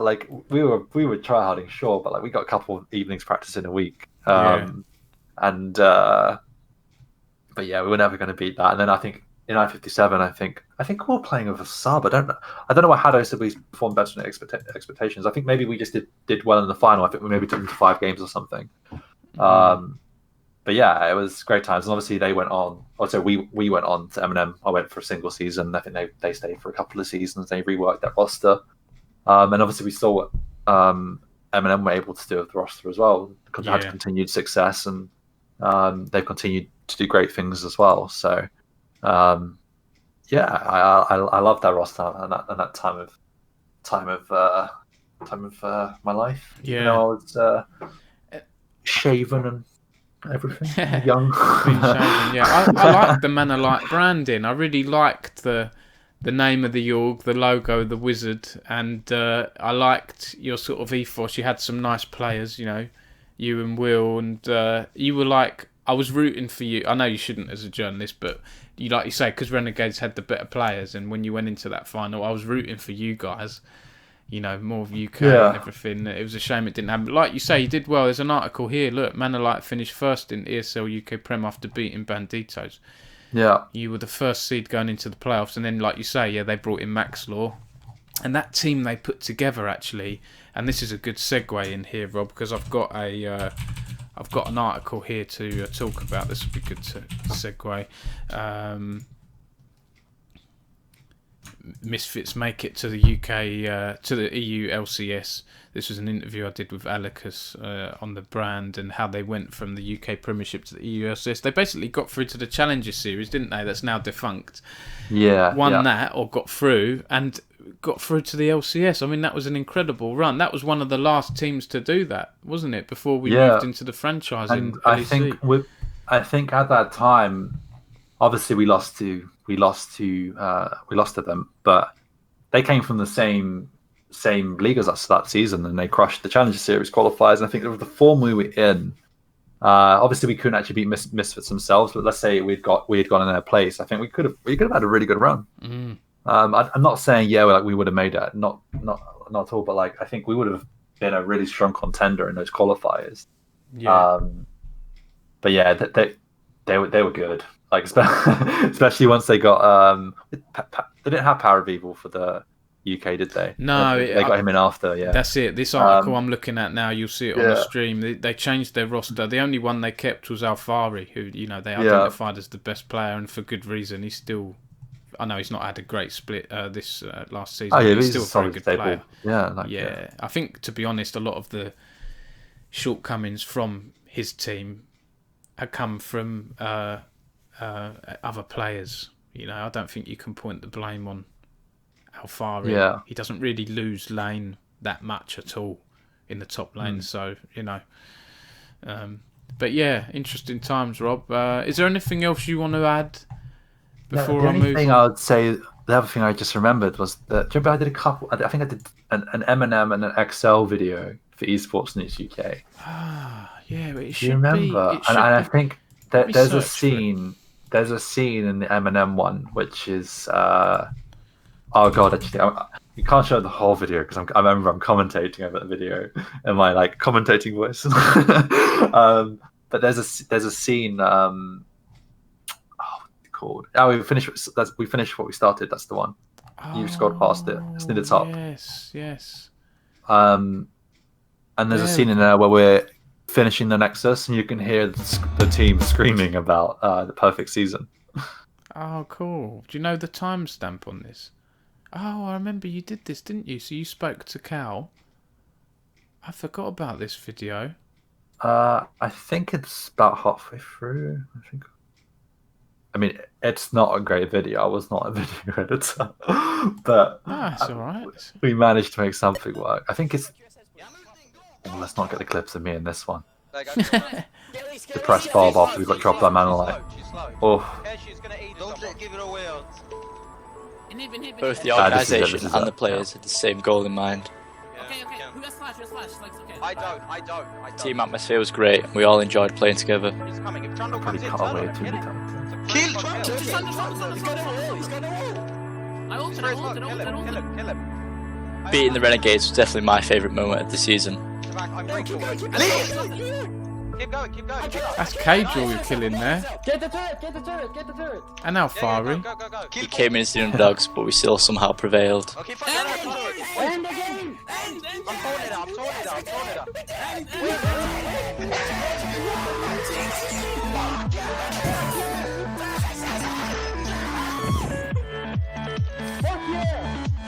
So that's good emotion. It was great to see that. Yeah, it's good, Rob. And actually, before you go, Rob, there was another video I had here talking of Eminem. If you have 2 minutes, Rob, there's here the moment Eminem won the ESL UK League of Legends Premiership. This was... Hang on. I may not be with them. Oh, you might have left at this point. Hang on. This was 1st of October 2016, so this is 4 years ago. I think I just may have left for the German Premiership. I'll play this one. Well, I built that roster and then went to the German Premiership and we won that as well. So that was a very good split. Although I think that's when I decided to pack in and join British Esports soon after. Yeah, here we go. Smiley might just be enough to carry this game though. Only just they haven't really been able to do enough. The Nexus now will be in trouble as the second tower goes down. Smiley is here, Larson is here. They get another Smiley we have it 126. So that was obviously like a really big moment for Eminem. You could see the emotions and everything. I'd left a few weeks before this. Ah, right, okay. Jordan's there. Yeah. And Larson, look, is of course at Rogue now playing. Was at Worlds, wasn't he, for a few weeks? Yeah. Mad to think how well he's done. And I love that the UK scene has been a proving grounds for some of those players like Alfari, like Larson. And well, not so much Cadril because he never really played in the ESL Prems, did he? But he was was in the Challenger Series level for quite a few years, I think. And then there's this other video here, Rob, that I wanted. I don't know if you remember this. Eminem teammates distract Haddo during I-58 Lowell winner interview. Again, there's another mention of Haddo there. He's beating Grossi 4-3 on mentions tonight. Yeah, I was at this event. Here we go. Look at this. This is really silly. Oh, I made a swift exit from this one. I remember that. Yeah. How are you feeling after you win? Feeling great. Really excited that we won. For you guys, you were here quite recently under a different organisation and weren't quite able to take the first prize. But what are they doing? And that's Dowsy as well on stage. Completely undefeated, and now on the stage, you know, the feeling that you're feeling, is it a great one? Right, yeah, we feel really well that we performed pretty well in group stages, even on the stage as well. It didn't work out last series, but we came back stronger, so be happy that we won. Absolutely, well, you guys did do a fantastic job, and it's great to see you guys victorious, of course. Eminem, I-58 champions here today. I miss LAN, Rob. I really do miss it. You know, oh god, can you imagine how fast Corona would spread at LAN? Yeah, 100%. Yeah, they had to stop it. I mean, I don't even think. I mean, the next one would be next April, right? I'm not confident that's going to happen. Half a year away. Yeah. We're going to be, fully. I don't think you'll see one until 2022 or like late 2021. I agree. Yeah, it's just been slow, hasn't it? Rob, is there anything else you want to add before we move on? Yeah, I guess just congrats, dude. Congrats on making it to 5 years. Thank you. And I guess congrats to UK League for still being around. I know. I'm still getting in trouble, still annoying people. Like on the weekend, we did. We had like the NLC full open roster roundup. Yeah. And a source of mine sent me all the rosters and implied that it was okay to share them. So we wrote the article. I literally published the article and then left to visit some friends. Of course, this was just before lockdown, just a couple of friends who went out. And, I say this is before, like, they've increased the high level in Essex now. So you can't go out with you can't go around people's houses and things like that at all. But I published the article, went out, and then I've checked my phone when I've arrived, and I've got loads of people messaging me saying, "What are you doing, Dom? The rosters aren't announced yet, blah, blah, blah." So I just took the article down. But yeah, I'm still upsetting people. But it happens. It's part of the job, right? Yeah. It happens, but I've done my best. I'm doing my best. Well, just before you go, Rob, what do you think about the state of UK League now? You're someone who's been there. Sammy Lamb says, "Congrats, Dom, on 5 years." Thanks a lot, What's Sammy. my opinion? I think Eminem are doing it right. Everyone else is trash. But you got bias there, haven't you? That's your headline. You're friends with Cal and Sammy and all that, and they are doing things right. No, I don't follow it enough. I'm joking about that comment, obviously. I'm biased towards Eminem. But no, I think that's the only opinion I do have. It's the only team I follow, so I would say like they've been doing some really good work. Esports News UK is doing content. You've had all the people writing for you, and British Esports don't do anything in specifically league now, do they? But the main stuff I see now is obviously the college leagues and what British Esports are doing. So, and that all looks good. But I've not watched an actual game of UK League in a very long time. Yeah. But yeah, I wish everyone well though. Yeah. Okay, well, thanks, Rob. I'm going to try and I'm supposed to be joined by Crane now. I'll have to see if I can get him on. But thanks for joining us, Rob. Thanks for having me. And it's been nice reminiscing. Yeah, I hope you'll stick around in the chat, and I'll catch you soon. Yeah, cool. See you, mate. Cheers, Rob. See you soon. Bye. Bye. Crane's here. Crane, if you get in the Discord, the Ian UK Discord, I sent you a link. Go in waiting room and then I'll drag you in. Nat, thank you for tuning in, Nat. And I've brought up some Tundra bits here. This actually, look at this, December 11th, 2015. This was one of the first articles I did that got a lot of attention. I think this got, from what I remember, this got about 30,000 hits, which is pretty insane for a news site that was new at the time. This must have got circulated at Riot, because I definitely kicked a bit of a hornet's nest when I wrote this. I think it was good that Jamie did this post. We'll see some of his quotes here. Whereas he said here, I think the UK scene is probably stronger than people make it out to be. We have some very talented individuals. Nobody really wants to be just in a UK team and that's it. What I've tried to do in the last 2 years, it's just not worth it. Being handicapped in a sense for having to have 3 UK players as part of a lineup restricts you a lot in terms of roster control as well. So he mentioned a lot of things that he felt was holding him back. I thought it was interesting. I saw him put a post up on Facebook and I just messaged him saying, "Do you mind if I do an article mentioning some of your comments?" He was like, "No, go for it." And this got a lot of shares on Twitter. It got people at Riot talking. So in a way, like I helped amplify Jamie's message, and it got a lot of attention. Like Kassing was one of the top players at the time, like literally playing in Worlds at that point. And he had a counter argument. How does UK scene growth affect where you go in Pro League if Snoopy, Freddie, and Paler and myself have made it, and so on. But it got a lot of people talking in the scene. Fnatic Judge, Scoundrel. I think Riot may have reached out to me or made a few comments on it afterwards and things like that. Oh, sorry, wrong Nat. Sorry. Nat from MSI. Sorry. Here I am going off on a tangent thinking Jamie's your other half. I'm thinking the wrong Nat. Sorry, Nat. Thanks for tuning in. I really appreciate it. But anyway, that's an interesting thing to mention because that was one of the first sort of...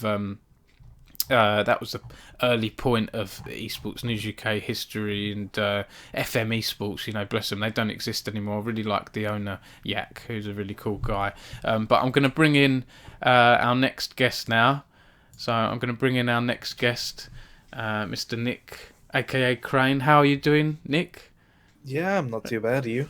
Yeah, I'm good, thank you. What do you prefer me to call you, Nick or Crane? Nick, usually. That's Nick. what I go by when people basically know my name. Okay, what I'm going to do, Nick, before we jump into things, I'm just going to add you. You sent me your picture, so I'm just going to put your picture in here so people can see you. Is that when you were with Big Clan, that picture? Yeah. And tell us, give us a little bit of background, Nick, if people aren't aware of you. You're doing things with LoL Pros now. Tell us a bit about yourself.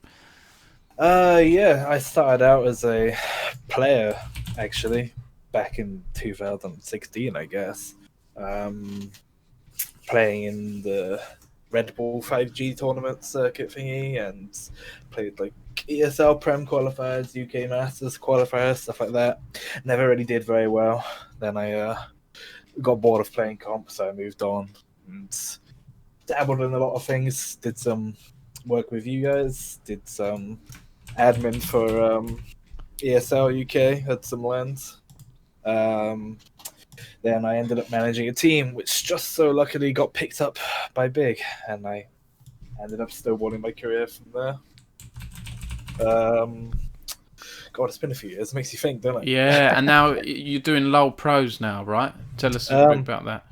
Well, LoL Pros is more like a side hustle now. Right, okay. I mean, LoL Pros started out as just... It wasn't even meant to be what it... I mean, it was just meant... Like, when I thought of the idea of it, I just wanted to like... The original idea was just to get like a spreadsheet together with a bunch of names and people could share around and enter themselves and all of that.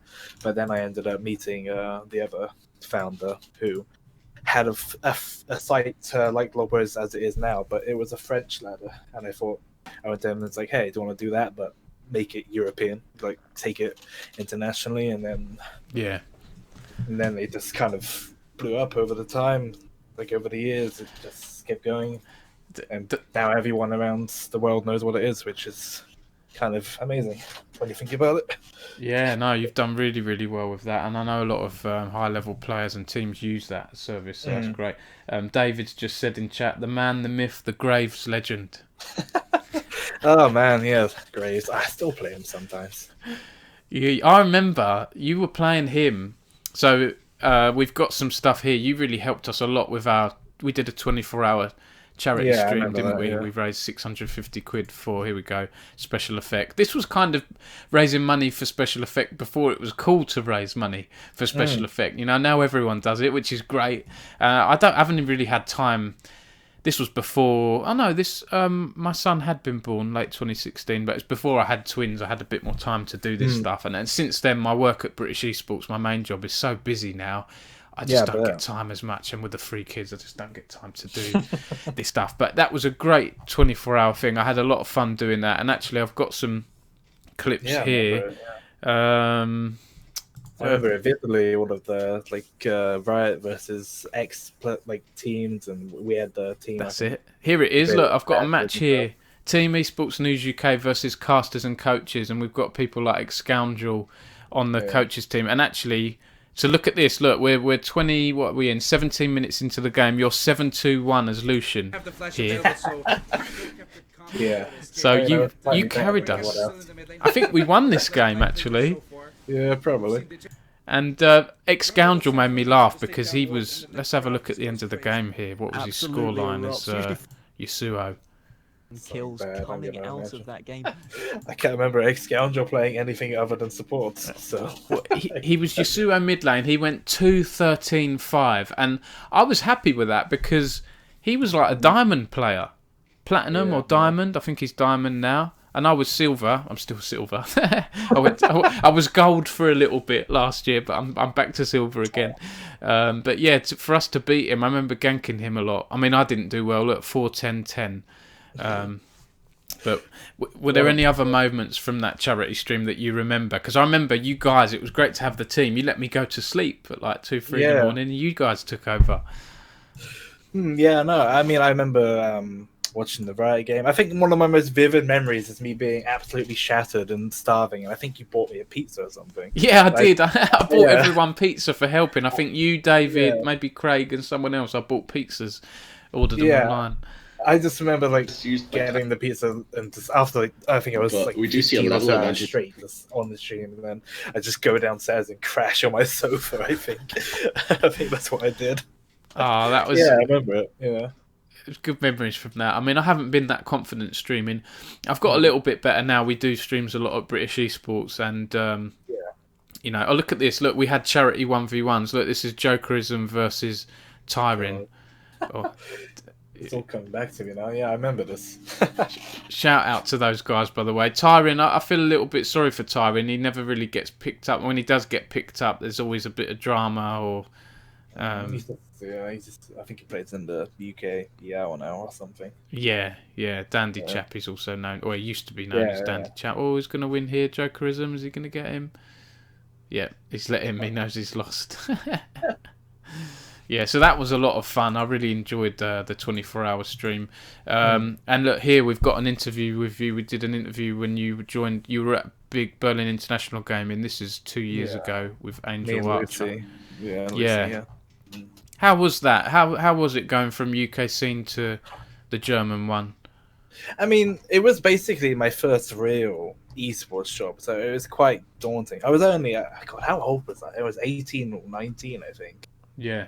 So I was just thrown into like a large organization and like in the strongest region, pretty much, and it was daunting because I had to learn a lot of things very quickly. I had to pick up a lot of things and overcome a lot of challenges, stuff that your average 18-year-old would not want to do.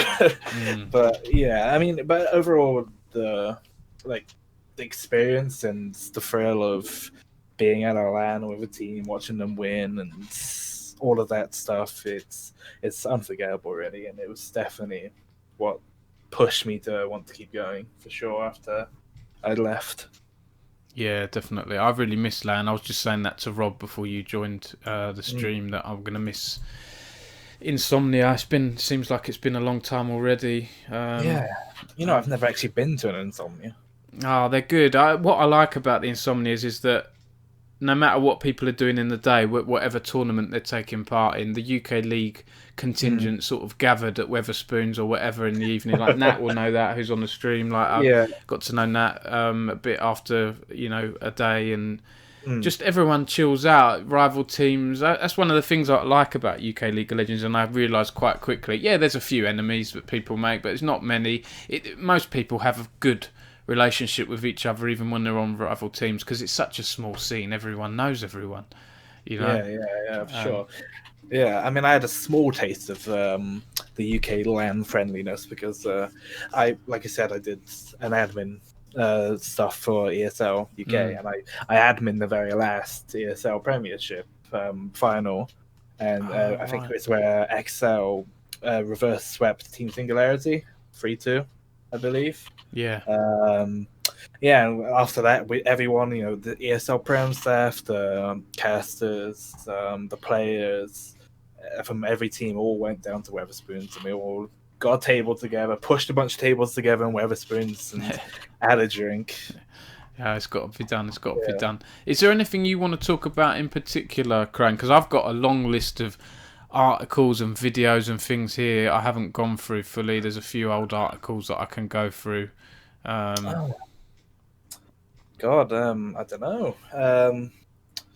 Let's have a look here. It's just recalling the history of UK League of Legends, at least until the point I joined it. Actually, do you know what? I think you might be in one of these clips here. Jokerism, who was an ADC and has done loads of work, video editing stuff in esports.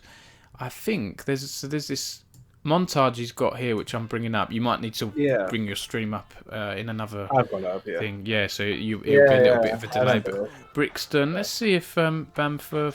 There we go. Crane, look, you've got a play here. Here we go. Oh well, this is a throwback. Yeah, Jokerism was actually the first person I met in UK League of Legends. He was the one who introduced me to all of it. Because I think if I remember correctly, he made a montage which he posted on Reddit, and he said he was British, so I added him as a friend on League, and then he just introduced me to all of this stuff. And I was like, oh, yeah. I didn't know there was competitive League of Legends outside of the LTS back then. So I was like, oh wow. Yeah, no, he's a great guy, Jokerism. We've got one of his plays here. Here we go.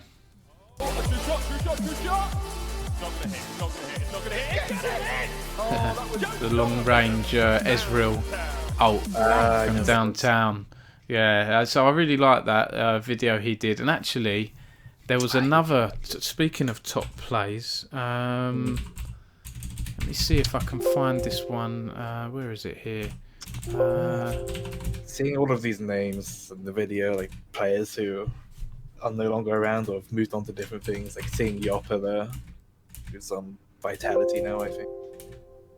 Yeah, oh gosh, there's so many old names, isn't there? I can't find this clip I'm thinking of here. I'm trying to think. It was a pentakill by Jinx. Actually, do you know what? I think the Jinx pentakill. It was here just before here, yeah, by Blue Bear. I think a player. I wanted it with the voice comms really, but we'll see. The voice comms I think that was one I saw. I think it got posted on the Reddit. It was on the front page of the League subreddit. Here it is. Yeah. Just little things like that. Yeah. It is pretty amazing because he's 2v1 in a Janna and a Hecarim. Yeah. Can't remember at all who Blue Bear is, but I remember the clip. Yeah, it's insane. You're right. It did get picked up on the top of the League subreddit. And talking of that as well, we've had a few articles over the years that make it on there. I remember. For some reason I can't find it here. It was when Toaster left the UK scene and he got picked up by Origin. Yeah. And someone gave me a tip off on that, and I ran the story, and it got picked up on the the top of the subreddit. I can't remember if it was him leaving Origin. Yeah, it is. So I've got top 10 articles here, and one of them is Toaster leaves Origin because I heard from someone that he was leaving. Basically, I felt sorry for Toaster because he worked really hard. And he was always, I think, really consistent in the UK scene. But when he went up a level, he looked nervous to me. Yeah, I think in the case of Toaster, he just jumped the gun too quickly. Like, some players make the fatal mistake and staff of joining the LCS or the LEC too quickly. And they'll go in and they'll not be mentally prepared or whatever, and they'll bomb out. And then it will take them years or they'll never get back because everyone's got the mindset of them being trash now. It just sucks because it happens to people like him. And I think he's still playing. I think he plays in France now. I think he spent years over there. Did he play for Vitality? Yeah. Yeah, he's played for a few teams. I think he did quite well in Spain, didn't he? He seemed to, in the Spanish league. LVP one has more viewers, doesn't it, in general than UK scene? So I think he did quite well there. Yeah. For a bit. Actually, I'm nosy now. I'm quite keen to know where. He played on Keith Esports Club. I remember that. Oh right, okay. Keith Esports Club, which I think is now. God, they've been through so many names. I think it says playing for Izzy Dream. Yeah, he plays for Izzy Dream now. Yeah. Yeah. Yeah, the LFL. So he's still kicking about, but he's still in that sort of semi-pro level, isn't he? Sort of. Yeah. Bubbling below the top level. The LFL is a comfy place to be. Yeah. Yeah. Okay. Crane, you've been around a long time in this scene. What are your thoughts on how things have changed? We've got the NLC now, haven't we? And we've got all these tiers in the UK. NLC at the top, then UKLC, and then UKEL, and then below that you've got university and college leagues. I think overall it's a great direction, a step, especially for the UKEL level and the UKLC level. But I think one thing that a lot of people haven't really thought about maybe is that in terms of the NLC level, all of the Nordic players and the Nordic orgs, for the most part, are a mile ahead of the British orgs, other than Excel and Fnatic, of course. And I think it's going to happen that they're all going to get left behind in the dirt, including the players, because Nordic players have always had a history of being better, and so have the orgs. So now that they've combined, it's quite likely that the Nordic side is going to consume the UK side and have it pushed down back into the UKLC and such, which is a shame. But I hope that doesn't happen to all of the orgs and all of the players. But things would still need to change, I think. But yeah, it was a funny one because when it was announced, I'm thinking well, is this a quiet sort of shutdown of the UK? It is in a way. In a way, it was, yeah. But then I know you say some of the Nordics teams will sort of, eclipse the UK teams in that league. But I think we'll always have Fnatic and Excel in there, right? The academy sides. Well, unless one of them decides they want to leave, but... Well, do you know what's interesting, Crane? Neither of them are taking part in this full open, which I was a bit surprised by, because there's not much else going on for Excel right now. It's because they'll be changing their rosters. Yeah, it's not a good time, is it, for that? They can't compete whilst they're doing that as well. So because with being an LEC org, it's a bit more complicated on the whole ending contracts, removing players, and signing new ones. You can't just do it. They are signed until X date, which is usually November 17th, which is the free agency date. Yeah. But because they want to change, obviously, they can't compete, which I guess is fair. But I don't think either of them will leave. It's unlikely. Because the end of this year, not this year, the next year, is the date where it's been 3 years of the LEC, and that's the point where all of the teams get reviewed, but they're also allowed to move their academies. Until 2023, every academy is locked in the region that they joins in at the start, so you can't move until then. So in 2023, I bet there'll be some movement, but I think there's one obvious one, but but I don't think, Crane, I know I was going to keep this stream pretty nice and clean and everything, and not dig up things from the past, but one thing I admire about you is you've been quite vocal about things that you deem to be bad and things like that. Do you feel like we're progressing a bit? It seems like orgs have matured a little bit now. I think, for the most part, I think a lot of good has come. I think a lot of the bad eggs, the bad orgs, have gone now for the most part, and I think Riot is a bit more strict, which is a good thing. I think overall, from where the UK was and when I joined, it's come a long way, but it still has a long way to go.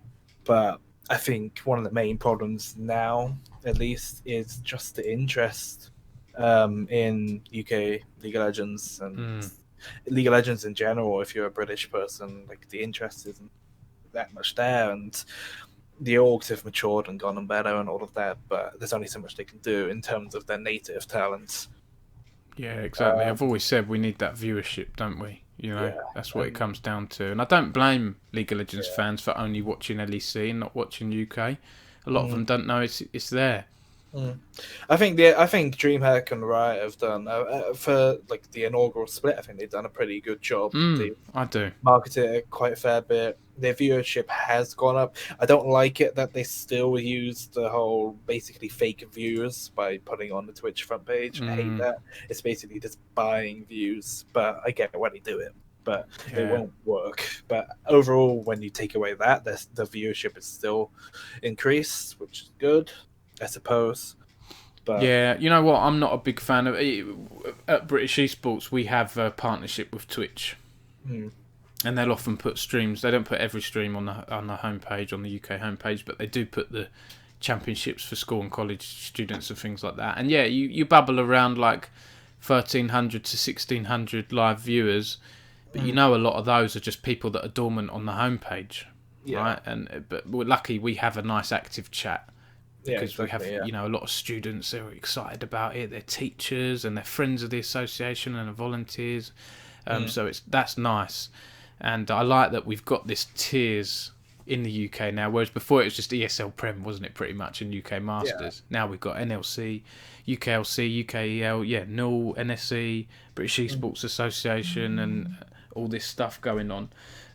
So that's good to see. Yeah, it's like a clear path for which there wasn't there before. You can start in the UKL, or if you're a bit better, you can start in the UKLC, and you can theoretically build yourself up and work your way up. And that's something that was always missing.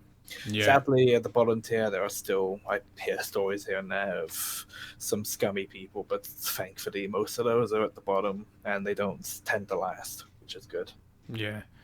All right, well, Crane, I'm going to take a quick break because I've realised, like an idiot, I forgot to bring my drink in my outdoor office with me. So I'm going to go and get a drink, have a break for 5 minutes. I hope people will stick around. I've still got a lot of articles, memes and videos to go through, and maybe I'll tie up in the next hour or so. But Crane, is there anything else you want to add before I have a break? Yeah, I just wanted to say, I guess, congratulations on 5 years. Esports News UK was one of the first things I saw when I joined the scene, and I remember looking at so many articles, and it's amazing to still see it still going, because a lot of things based around UK League of Legends don't last. So it's good to see that you've made the effort, and clearly you have a passion for it, and it's great to see it still going, and I hope you continue. Yeah, 100%. I'm going to continue. I will mention that at the end of this stream, actually, as well.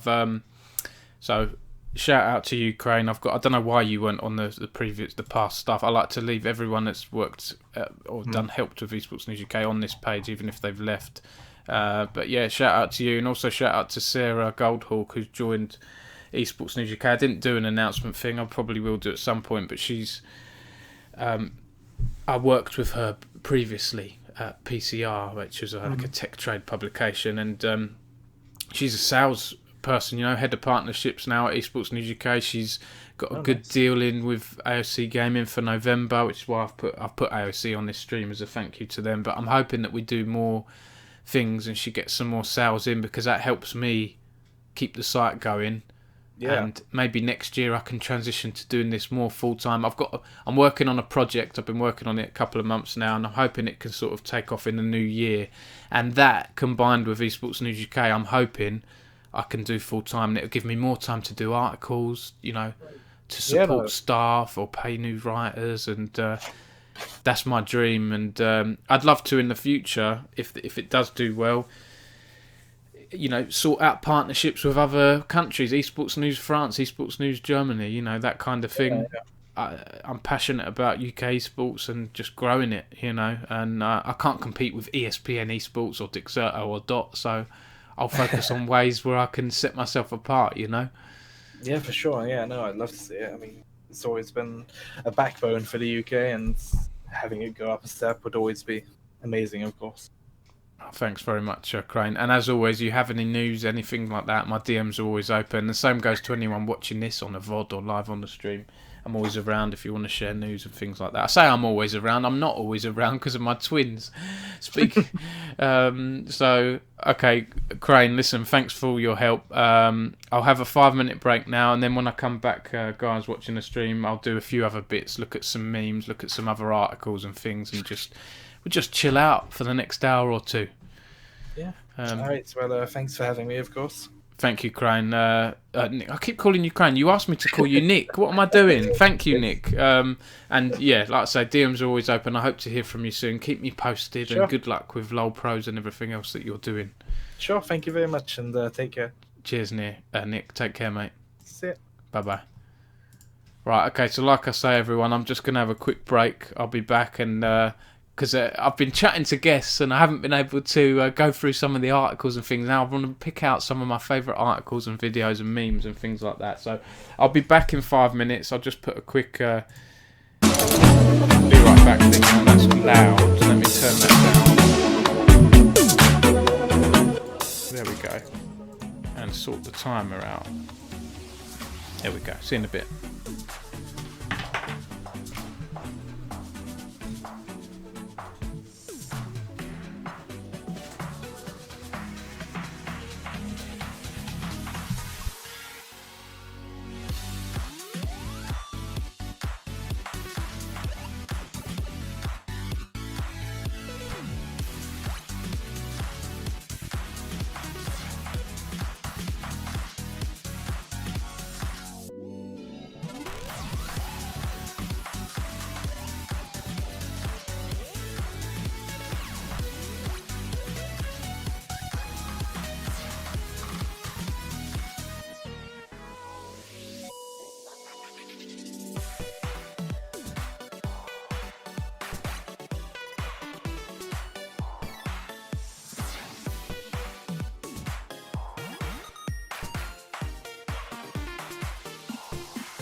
Hello again, everyone. Thanks for sticking with us. Well, there's only a couple of viewers left, but I want to do, if I make a VOD of this, I want to just highlight a few more articles and videos and things like that. So I'm just going to jump in here. Let's go back to this view. Okay. Because I know it's late. It's 10 o'clock. It's late. I don't usually stream. But let's go along here. Let's have a look at other things I wanted to mention here. Let's have a look here at videos. I've got a separate list that I'm looking through at the moment. To be fair, actually, I've covered quite a lot here that I wanted to cover. That's one thing I wanted to highlight here. This was like a grassroots esports discussion we did at EGX on the Twitch stage, and I first met Frankie Ward. That's when she was working at Twitch, and now of course she's become a host herself, but I was working as a host at this event, just talking about esports and UK scene, grassroots esports. We had Calvin from Eminem, Rob Black from ESL at the time. Event, what does the team sort of get out of it? I would say, I mean, like Rob said, a lot of fun. We do this because it's what we enjoy, and it's... So that was a good video that stuck with me. So that's most of the videos there I've got. We mentioned Haddo a few times earlier. That's the fifth time I've mentioned him now. This was an article that I remember, like, this was a bit crazy when this happened. I remember when Fnatic... Wow, Caps has been with Fnatic for like almost 4 years now. He joined November or December 2016, around that time. And Haddo, obviously a long time UK League of Legends player, came out with this tweet, which was before Haddo joined. And then when Haddo joined Fnatic, of course, if you join a team like Fnatic, people are going to dig up your history and look into things. David, I'm still around playing WoW at the same time. Nice one, David. Yeah, I'm glad I feel valued to be on the background as you play WoW. I'd love to play some WoW. You'll have to let me know what you think of the Shadowlands pre-patch. I told there's a lot of customization options in there. But this was crazy. This tweet that Haddo put out was of in-game chat, and Caps was talking to Haddo saying, "You will never get anywhere in League. I will make sure I will trash your team." What's he said here? You don't want to be on my hate list if you want to get anywhere in League. I'll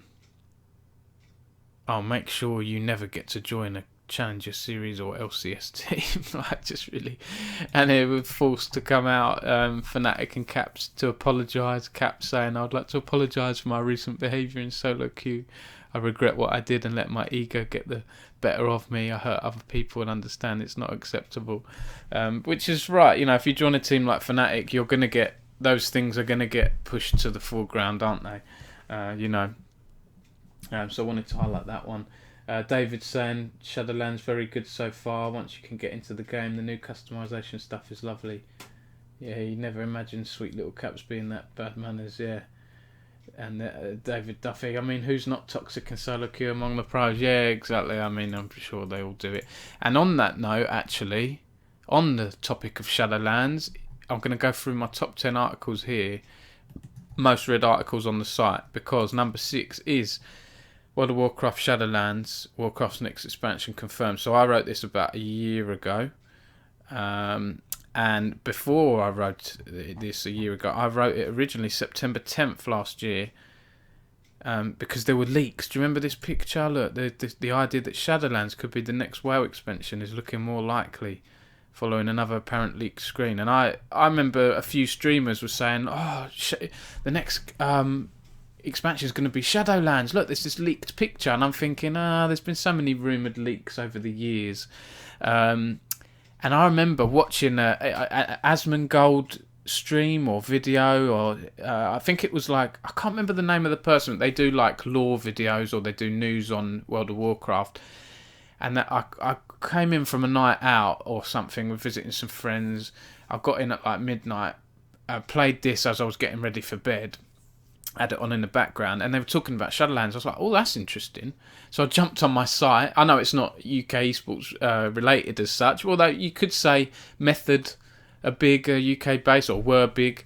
So I thought, you know, sometimes if I get a jump on a story, I will cover it, even if it's not so much Super UK League of Legends related. And this did really well. It's got like tons of views, and then of course it was confirmed that it was. I wouldn't have run the story if I didn't think it added up as well. And I looked into it. I looked into the original.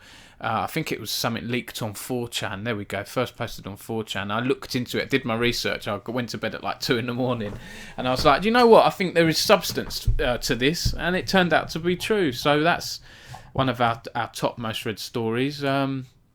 Number 10, Toaster leaves Origin. We've covered that. Number 9, again, this was another crazy thing that happened. I was about to go to bed, and I saw this on Twitter. Foxdrop said something like, David said, I'm not sure that first screenshot was ever seen. Which first screenshot? The one that I had... where is it here? The one that I brought up with the green stuff. This one here. Yeah, I don't know where that is. Yeah, the boat one. Yeah. So that's a funny thing.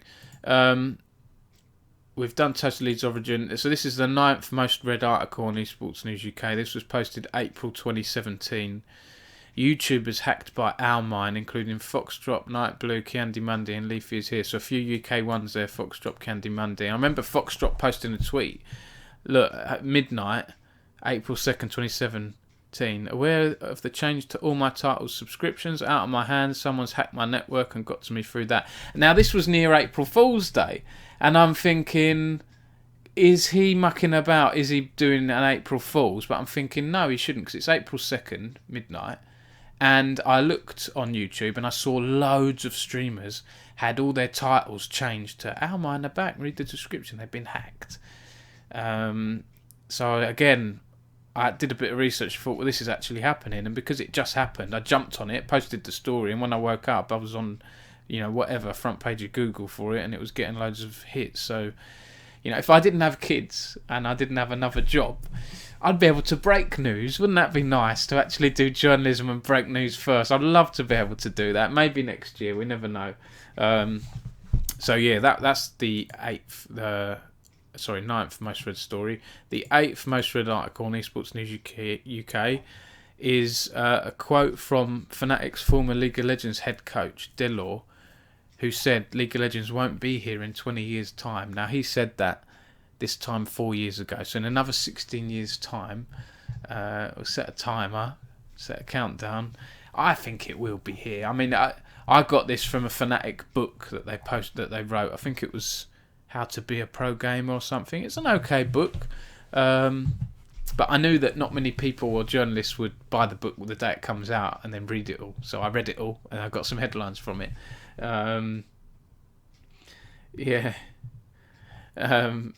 That's the dream here too, David said. Yeah, certainly not in the current iteration. Yeah, I'm sure it will change quite a bit. Riot are so good at keeping it exciting and fresh. The KDA skins, the new champs they do, these item changes. Like, I'm not even looking at these item changes they're putting in on the PBE and stuff at the moment, because I know they're going to change so much. I'm just going to wait until they're all confirmed, then I'll start learning them. I can't learn 50 new items on the PBE, and those 50 might change into other things. I'm too old for all that. So yeah, that was our 8th most read story. And then if we're going on to number 7, this is more of a negative one. KSI finally responds to sexual harassment claims and Eurogamer ban. I remember KSI put out a really not very nice video a few years back of him mucking about at AGX when it was known as Eurogamer Expo. And of course he's one of the biggest British YouTubers, isn't he? And started as a gaming YouTuber. But for him to make comments and apologising for it, I think was good. And I think he took the video down. He's banned for life, by the way, from Eurogamer Expo. And for good reason, because he was pretty nasty. But he's saying he was a persona and he was just mucking about, but you know, it still offended a lot of people. So that's our 7th most read. And then when we're moving up here, so 6 was the Shadowlands expansion. David Duffy said, I mean, people are pissed that Wild Rift looks so much better, but that's made in Unity, if I recall, while PC League is stuck in the ancient tech. True. And do you know what? I'm really looking forward to Wild Rift. I want to get a new phone, because I've got an iPhone 6 and it won't download certain things like the COVID app. It won't download TFT. You won't be able to play Wild Rift on it, so I'm going to get a new iPhone 12 at some point, and looking forward to Wild Rift. Does look very good, and some of the champs that I like Ari, Sona, I think Vi, a few others, they look really good. Like the character models look amazing, like you say. So the champ that uses genocide and mental health to sell $30 skins, yeah, massive yikes. Who's that? $30. Oh, the Seraphim thing. Is that what it is? Yeah, genocide. She's killing all the Skarner, the souls of the Skarner race, right? Is that what you're talking about? Yeah. I quite like Skarner. I picked him up recently. I've been playing Skarner a little bit. He's quite fun actually. Very old school, but it's no other champ gives you that feeling of just like dragging an enemy player under tower. Like that's quite a fun feeling to do that. Okay, so that was number 6. Number 5 most read article. I don't really get time to do features anymore. I used to love writing features in my old job where I had time to do it, and I love taking the time to do deep research and taking the time to speak to people off the record and digging, and I love exploring into things, and this was one topic, elo boosting. We know elo boosting goes on. We know people buy accounts, whether it's Warcraft, League of Legends, whatever, FIFA probably. We know it happens. We know people level up accounts and things and then sell them on for money. So I wanted to dig into it. So I wrote this. When was this? July 2017. And I did a real deep dive article. I spoke to a good 10 or so people. I think pretty much all of them, bar one, didn't want to speak to me on the record because they didn't want to, get in trouble, of course, and get their accounts banned. But, look at this. One UK org owner told me the whole market was insane a few years back. I could earn $1,000 to $3,000 a week boosting. I mean, that's insane, isn't it? If that's true, I mean, they might have been exaggerating a little bit with me, but I like to think they're all good sources that I spoke to, that I trusted. And this was an insane. Look at this quote here from Lucifer, UK Overwatch player. Shit's lit. I earn bank while at uni.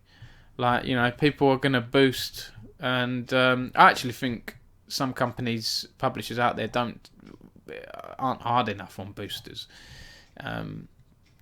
There's in the US a challenger top laner called Nice who says that Riot allows boosting. Well, I know in the terms of services they say they don't, but it turns a little bit of a blind eye to it because a lot of streamers use boosted. They buy accounts to do their unranked to challenger, unranked to diamonds, Smurf things, and it keeps if you've got a second account in League, that helps Riot with their numbers, right, or whatever other game they've got 100 million player accounts and so on.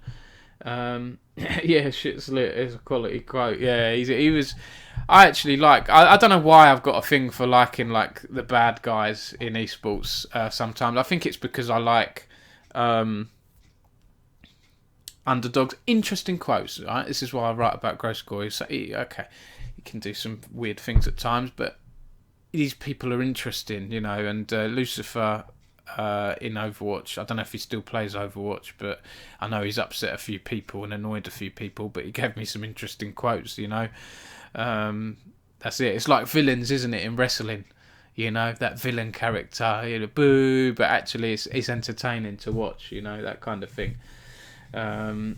David said, I was watching that Mid Beast, the Aussie guy. He said over there they have a mad win trading problem. Yeah, win trading would be a great feature to do. There's a free one for you, David and David. Win trading, do a big feature on it. You know, look into it. I bet you can get some interesting quotes on that. Absolutely. I don't have time to do these big features anymore. Maybe next year if things change, I'd like to do. And there's lots. I could come up with lots of article ideas and things. You know. Plus, no Riot office in Australia now. Yeah, I know the Oceanic League and all that closing down is quite sad. Really, don't know what teams like Dire Wolves are going to do. There must be an amateur one that have emerged there, you know, to try and take its place. Who knows?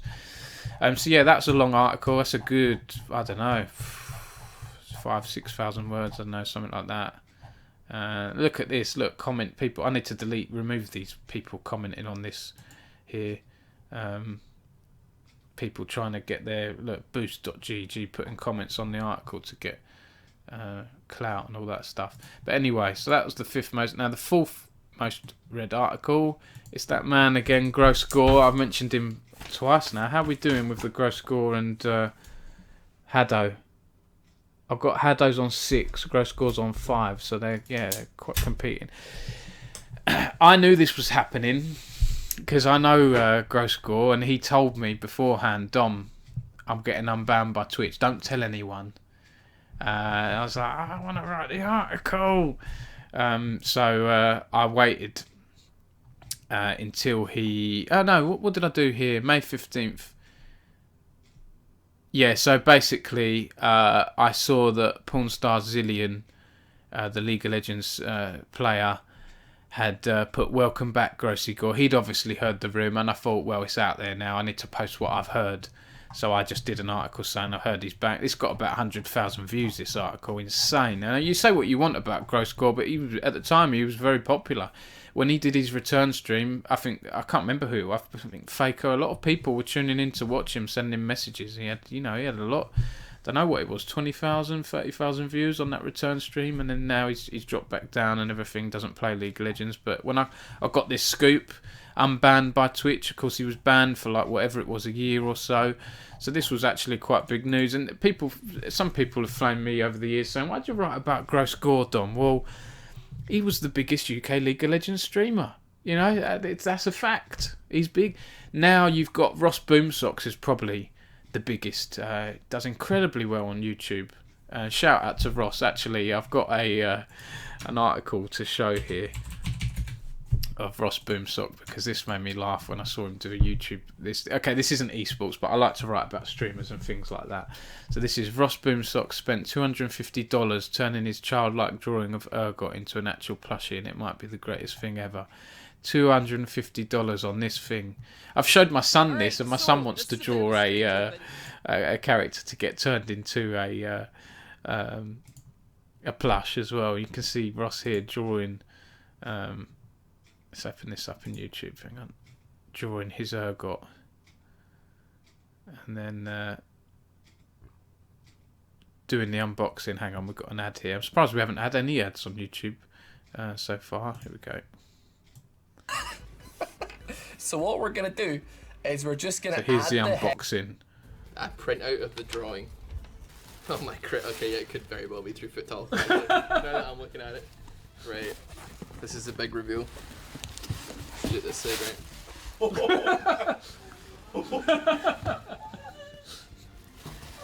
Dear God. It was at this moment that Ross realized he had spent $250 on this.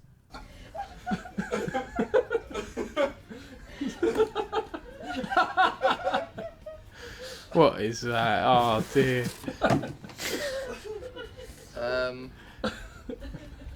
They got the pipes coming off him as well. Is that 3 foot tall? Like, I guess, like, technically. I mean, Did you?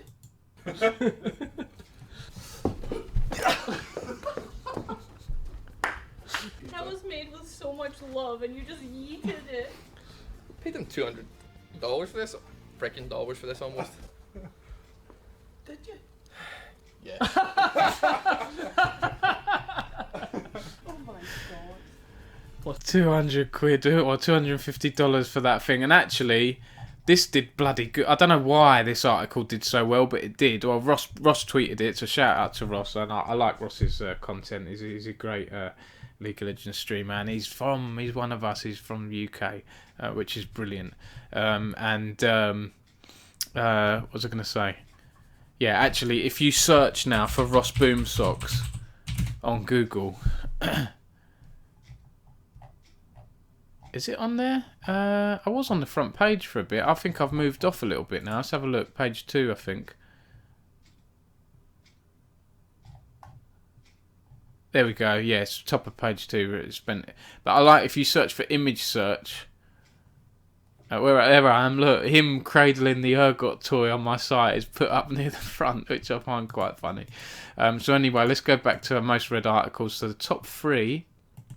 So at number 3, we've got all female Russian League of Legends team Vayvictis lose 52-2 in the LCL.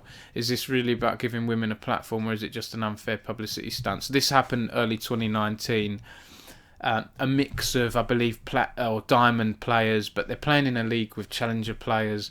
I believe some of the women players on this team were playing in different positions and things like that that weren't their main positions. And I saw it as a publicity stunt by the org, really, to do it as an experiment. They said it was an experiment, but I didn't think it was fair. They kept getting thrashed every game. It wasn't fun to watch. No one is going to win from this. Really, it shows esports in a negative light, and it doesn't help the whole gender disparity thing in esports either, in my opinion. So I did an opinion piece on it, and there was some people in the UK scene that reacted to it with some good quotes that I included. I thought it was important to cover. I still get people commenting on this article, having a go at me and all this stuff. This was an awful article. If the girls didn't want to get humiliated, they shouldn't have taken part. Being diamonds, they knew what they were getting themselves into. Just stuff and all this stuff, making claims that I didn't claim, and I just had a lot of angry people. People saying women in esport low. It was a can of worms. Just people missing the point of the article and stuff like that.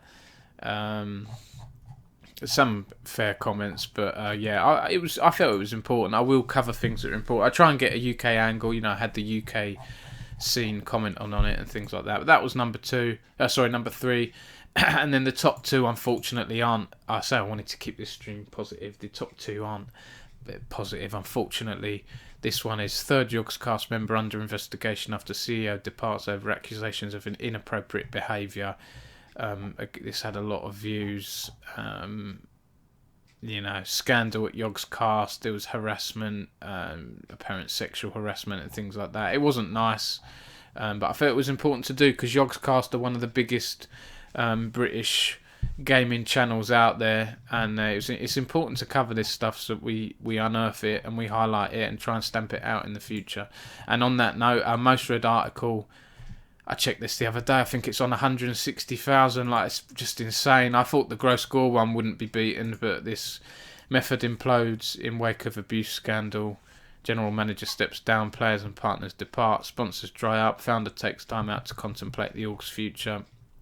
Of course, if you've been following esports, which I'm sure you have, esports had its Me Too moment earlier in the summer. Lots of accusations of harassment. Lots of accounts came out on social media, and women and other people stepping forwards accusing people of harassment.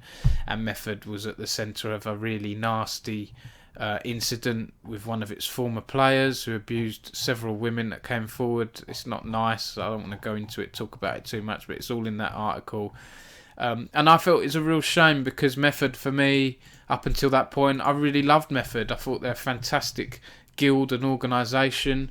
They've been in the Gfinity Elite Series with Rocket League and other things, but World of Warcraft is their core. They always had this fantastic raiding team. And, the David is saying this news is mad, and, it's massive news. Olicaron, my crowning achievement in games is having a tweet used by Dom in an article. No joke. And then other David said, wasn't it the split before franchising as well or something? I can't remember what we were talking about now, David, on that earlier point you said. Yeah, I think it might have been LCA. I think so. I can't remember now. I can't remember. But Yeah, the Method stuff absolutely insane, and I was really upset because I was not a big fan of Method, but I want them to do well. They're UK, they're doing all these world firsts, like going from strength to strength. They did this cool thing, which I'll bring up in a minute. Cool point to segue into this BFA launch event at Red Bull Gaming Sphere, which was cool. And you know, David's there saying I got into WoW Mythic raiding because of them. Yeah, you know, I don't want that to be thrown away by the actions of one or two individuals, and then maybe the rest of the org were getting accused of covering them up. Like, yes, we've made mistakes here. Boot the harassers out, and fix your org. And Scott McMillan, the founder of Method, has taken time out, and actually they did an article, they did an announcement the other week, which you guys I'm sure will already know about. Method founder outlines plans to rebuild the organisation, will do everything it takes to earn back your trust, and they did a little announcement video and things like that. So they're rebuilding. It's going to be slow steps. They've got a new code of conduct, systems in place, allow people to come forward anonymously at the organisation and report any wrong behaviour and things like that. So I'm hoping they can rebuild now. But that was the top 10 articles. Oh, well, not the top 10, but the most read articles on Esports News UK, so I've covered there. And speaking of Method, this was a fun World of Warcraft thing. David H, this will interest you. So I did a few years ago, they did this great experiential event at Red Bull Gaming Sphere for the Battle for Azeroth launch. I thought this was a really good event. It wasn't just a press event, it was I think other people were invited as well, and they had actors there dressed up playing out different characters. Like there was this guy who was playing an undead, this woman here was playing a night elf, they had someone dressed up as Sylvanas. I don't think she was, I think that's Jari from who was with Method. You had this orc, he was an actor, and everything. Look at this, the Orcs Highway Code. If you die when we cross, there is honor in it. If you die when we cross, there is honor in it. So yeah, all this stuff, poking an undead IRL at the Red Bull. You had to do like little challenges to complete quests. One of them was poking this undead. Stop this right now! Stop this! Stop it right now! I'll have you know I can turn you all into... Did the Lore Master put you up to this? Did he? Did he? I'll have him. I'll have him! And his whole family too. I'll take them down for the glory of Sylvanas! So yeah, it was a silly, quite a fun event, and I would like to see more of that in the future in UK esports as well. There's no reason why we can't do things like this in League of Legends as well, right? Trying to focus on the lore a lot more and things like that. And I really like this event because I've got to interview one of the world's top rogues from Method. He was a really, really nice guy, and it's good to talk to a fellow rogue, you know, someone at my level. Although saying that, you know, although I don't raid anymore, I think it was, what was it, the expansion before BFA? No, 2 before BFA. There was Legion, the one before Legion. I think it, not Mists, I think Warlords of Draenor. I was in quite a good raiding guild there, and I got in. I only played for a few months. I didn't really have time to do it properly, but I had some good compliments from that raiding guild. I just wish I had time to do it, you know. Warlords, yeah, that's it. So that's a little bit there. Now, I'll come into the end now. Let's see if there's a few other bits I want to mention here. Let's go through any other videos I might have missed. We've gone through Worlds, haven't we? We've gone through the charity stream. To be honest, I've done most of the videos here. What else we got here? Oh yeah, one of my favourite interviews we've done. I really like this. We asked Barrage Esports veteran League of Legends players Flores and Haddo to interview each other. Here's what happened. Haddo's got another mention. I love this because shout out to Megalodontus, one of our regular writers for the site. He got invited to a barrage event and said, hey, do you want me to do something, Dom? I said, well, rather than just doing a typical interview, we could do something fun. So why not get... They had two very veteran players in Haddo and Flares. Flares from NA, of course, and Haddo at UK Scene. Why not get them to interview each other? They've got interesting stories to tell, and I really like it. We had a mix of more serious questions about, League of Legends and how you got into the game and what your memories or big moments in esports. And then we also had a quick fire round with like more fun, silly questions like Nando's or Wagamama's.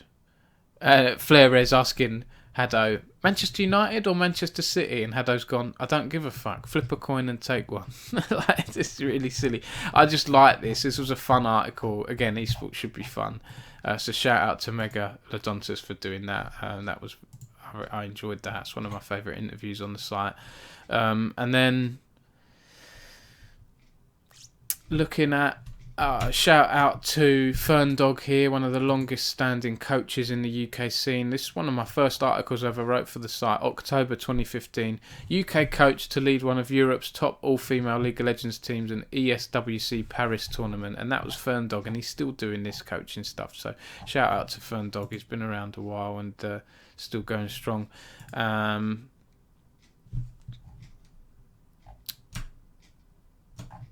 There should have been a Man U article I wanted to put in here. Here we go.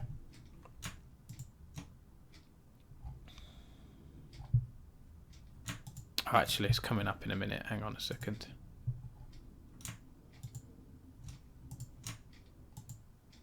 Okay, so some articles here. This article got me a lot of hate. Rival university students in spat over unsportsmanlike conduct during game national championship esports match. Oh boy, I remember writing about this. Basically, it was a rivalry between I think Aston University and the University of Birmingham. So like a derby match, I guess, but in esports. And Aston won, I think, and did some BMing in the game in terms of just spamming emote mastery, doing an in-game laugh and that. I mean, you're allowed to do that. It's in the game. But there was some other things, insults thrown at each other. I don't want to get into it now, but I remember thinking at the time, I'm going to cover this because it's interesting. Is this BMing or is it not BMing? That's what I wanted to say. I wanted to do it as like, does this count as unsportsmanlike conduct? But a lot of people were upset with me after doing this because I exacerbated this thing. But I don't really do articles like this that much anymore, really, but at the time I thought it was interesting because it raised this point of, are we allowed to spam emote mastery in high-elo esports, League of Legends matches and things like that. Choke gaming manager choked at LAN, like again another one that I couldn't believe actually happened. I was at LAN, I was at Insomnia, and Choke Gaming's boss at the time, Tom, came up to me because their previous boss had left or got kicked out or whatever. There was all drama. So he obviously Vince obviously wasn't a big fan of Tom at that time, and Tom came up to me at LAN and said, hey Dom, how's it going? I was like, hey man, like how are you? Blah blah blah, just chatting. And he said, I got choked. And I thought he was joking. I thought he was saying a pun with Choke Gaming. And I laughed and I said, what do you feel? He went, no, I actually got choked by Vince choked me. I'm like, what? And then, of course, when I asked Vince, he was like, no, I didn't choke him. And then it was a he says, she says thing. But it's an early memory of mine from the scene I covered. Again, not a nice story, but from the early days. And this is a real memorable article for me. This is one of my most memorable articles. Streaker bundled off stage by Jedi at UK Hearthstone finals. I mean, I never thought in a million years that would be a headline I'd read, let alone write. I mean, that's really weird. I don't have a picture or video of what happened. Part of me is glad about that. I don't want a streaker. I don't want to publish pictures of a streaker on my site, but it means I couldn't I couldn't see the actual evidence, but having spoken to people, I knew that it happened. And lucky for ESL, I believe it happened on a break or something like that, so it didn't actually appear on stream. But a male teenager ran onto the stage in the nude during the ESL UK Half-Stone Premiership semi-final at MCM London Comic Con today, May 29th, 2016, during a match between Ball Control. Shout out to Ball Control because he's working at Blizzard now. That was announced the other day. And Mysterious, who were playing for a spot in the final. Streaker ran onto the stage and grabbed the ESL UK trophy. He then placed the trophy on his head and wore it as a crown, causing the lid to fall onto the floor. The Streaker then put the trophy down and was apparently rugby tackled by a brave member of the audience. ESL's head of league operations, Matt Loftus, then grabbed the Streaker, not there, and 2 other venue staff dragged him away and kicked him out of the venue. I think so. The guy who's Stephen Kent, who stepped forward as the Jedi, he was just cosplayed as a Jedi, that got him off stage. But Matt Loftus at ESL, some people say it was Matt Loftus that did it, so maybe it was both of them or whoever, one or the other. But just a bizarre headline that I never thought I'd write, so I wanted to highlight that one. This was the article that this brought my site down. It got so much traffic, it got picked up by a Manchester United subreddit. Brought my site down and made me switch to a more reliable host, because it was just, my site buckled basically under the amount of traffic I was getting. Manchester United enter bidding war with Fnatic as they look to sign their first esports team. Unfortunately, I don't get everything right at Esports News UK. We don't always get everything right. I had this from 3 sources that I trusted, and maybe don't trust so much anymore because someone got it wrong. But Fnatic came out and said it was a load of rubbish. So apparently Man U were in talks with a competitive gaming team as they look to enter the esports industry. It didn't really happen, and then someone said, Fnatic are in for him as well, and it didn't really happen. But I'm glad I wrote this article because it took my site down and I had to get a better hosting stuff. David Duffy, I remember that scuffle. That was the event we met, Dom. Yes, you're right. That was the event at Insomnia. Yeah, it's crazy. And David Holly, I remember that Man U story. Yeah, it's mad. June 2016. So yeah, 4 and a bit years ago. So there's a few others I wanted to highlight there. The Last Remedy drama. I mean, goodness me, this all that came in and had some really good players. There was roster lock, seeding changes, drama, all this stuff, and then a follow-up article I did on. Let's have a look here. No, not this one. Here we go. UK League of Legends drama continues. Last Remedy face internal conflict, claim they were being pushed out by coach. There was like an altercation between Tundra, coach for them and former player, and Grant, who's at Excel now.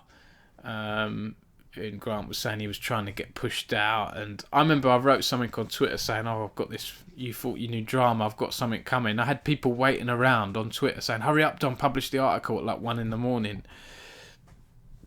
And I published it, and then the chat logs, and I annoyed Tundra with this, and then he leaked some of my DMs as well, and it was like, oh god, we made up eventually, but I always remember that one as the main drama story on Esports News UK. And then a player actually reached out to me and said, all we're doing is making ourselves look like idiots, and wrote an opinion piece for me. And some people didn't believe me that this was an opinion piece from a player. They was like, Dom's made this up. I haven't made this up. Why would I do that? He or she wanted to remain anonymous, obviously, for obvious reasons. Didn't want to get in trouble. But it was a good opinion piece saying, we look like idiots. You know, this situation's pointless. Let's be professional. You know, let's be mature. Excuse me. And then there's a few other drama ones. Jarge, the coach, former TSM coach, or at the time branded UK League of Legends scene a cesspit in Twitter rant, like just all this drama. I won't go into it too much. And then the site quietened down a little bit. My first son was born December 2016, so I didn't have quite as much time There's a lot of good stuff here, though. 2017, the Gfinity Elite Series emerged. I, again, annoyed a bunch of teams that were in the Elite Series, annoyed Gfinity. I mean, I was only doing my job. I had a lot of orgs contact me saying they were upset about the process of how teams got added into the Elite Series. There seemed to be some... oh gosh, what's that word where you favour people you know? I can't think what it is. But, you know, they claimed to me that some of the orgs had got into the Elite Series because Gfinity knew them or were friends with them, things like that. There was one org that, I don't know how they got in there, Prophecy, like, they weren't a big UK sports name. Things like that. And I think I was doing my job. I was getting other UK orgs. They all came to me. I mean, it wouldn't have been fair for me to just ignore them. And, you know, lack of transparency is worrying. Adam Jessup said at Team Endpoint it's because disband teams at IGI. But then others like Excel saying it's a huge step forward. You know, it's a shame that the Elite Series isn't around now. I know Gfinity's still doing stuff with F1 and things like that. But yeah. Charged with an opinion. Oh, yeah. So that's another story there. Let's see if I've got... I've done some other crazy ones here. Look, it's not always esports. Look at this one here. League of Legends fan pops the question at Insomnia Gaming Festival. And she said... And, yeah. Popped the question to his girlfriend at Insomnia. And she said yes. Like, the couple first met by chatting in Gross Gore's stream and playing League of Legends together. They first met up at Worlds in London, and the rest is history. There's another mention for Gross Gore. Yeah, you know, I like doing fun little things like this. UK League of Legends stories, like just cool things that are going on. And good luck to that couple, of course. This is another one of my articles that I was quite proud of. Viva España: Why is Spanish League of Legends so popular, and what can the UK learn from it? I did a deep dive into Spanish League of Legends. I compared it to the UK scene, and why is it getting so many viewers and things like that. And of course LVP did come over from Spain and did UK League of Legends stuff for a bit, but it didn't work out for them, unfortunately. But I was pleased with that article at the time. This was a Gross Gore article before anything else had hit. It wasn't actually. I don't know where I heard it from. I heard there was a few tweets saying, oh, someone's proposed during the pub quiz or something like that. And I was like, oh, that's quite a nice story. So I reached out to the couple, I think, and got some quotes from them. And then when they said, oh, we met on Gross Gore's stream, I was like, you couldn't make it up. This is an article here I've sometimes ripped into people like, Dear UK Esports Org Synergy Squad, no, stealing content is not okay. I remember they were just ripping entire articles from my site and also from Esports Insider. You know, it just... and I'd go to them and say, look, can you please remove that article because you're just copy and pasting what's on my site and on Esports Insider, and you can't legally do that. And they were like, oh, yes, we can, blah, blah, blah. I was like, no, you can't. And I think I went through their web domain host at some point and just put a DMCA takedown notice through them, and then they just disappeared and didn't say anything after that. It's like, yeah, you can't do that. You can't nick content and steal stuff like that. Spanish League is mad. I was at the LVP finals in 2017 and it was banging. Yeah, that would have been cool to hear your thoughts on that, or to read an opinion piece, you know, what it was like there. It's like, yeah, and they've got iBuy, haven't they? One of the top casters, and he gets really excited. He's like a Spanish football commentators you do, you know, really get into it. And it's just different culture and things like that. League Fest. I really liked League Fest. I know some people didn't like it so much. I interviewed Lemon Nation and Jokerism because they did like a Pro-Am tournament, and that was fun. I asked them like different questions about UK Nando's, and it was just a fun thing. And it was fun as well because they look a little bit like each other, like mini Lemon Nation. People were calling Jokerism. That was really fun. And then I really liked this moment from League Fest in the Pro-Am tournament. I don't know if any other champions in the game that can push a wave in like 2 seconds, but Baron has been started here by Ogden. They know two members aren't around here from Project. Now Kalen looking for the steal. The teleport will come in. Kevin has his own if he wants to join the break. Well, Maple Street. Larson, and Maple Street will get caught away. Larson jumps in, odd one there as well. The monsoon will actually knock him back, but he will fall, and here comes Kevin from the side. Kalen gets taken. Dyrus goes in. Dyrus does get a 3-man nut, and Boyboy's in the midst of them all as well. Can he knock them up? The last breath doesn't quite get up. It's so close, and they're not quite able to take him down. He's got a triple. He's got GA! He's going to take Kevin into Quadra! It's a pentakill! For Boy! Whoa! Bloody hell, Sona. Bloody hell. And I'm not going to say that too many times on stream, but that definitely deserved it. What a good pickup by Voyboy to have that GA already. Angel. All set up by Dyrus as well with that. Dyrus said they were retreating at that point. So yeah, just a fun pentakill moment at League Fest. I enjoyed League Fest. It was a shame it wasn't quite as busy maybe as people would have liked, but they had like cosplay competitions and merch, and they had sign-ins, and they had the Pro-Am. I love Pro-Am tournaments. I love it because you've got pro players or ex-pro players that are big names mixed with up-and-coming stars and rookies. So you've got people tune in to watch the big names, and then they get to know the young players. Like I love Pro-Ams, and there were some good names there, like Voyboy, like you heard. Dyrus was a huge name, the odd one, and then again, you had people like Larson, Jokerisen, Lemon Nation. So yeah, that was a nice thing. I could go on. I think I'll cut the stream short soon. I think 3 hours is a long time for a stream. Fatality, again, he's not UK, but if I had the chance to interview Fatality and I went for it, he's like one of the first big, he's the first big esports pro, wasn't he? Certainly from the West anyway, so to talk to him and hear his views, and him saying I wouldn't swap places with any pro gamer today because it's changed so much, esports, and it's a lot harder now to make it because you're competing with a million or however many other people.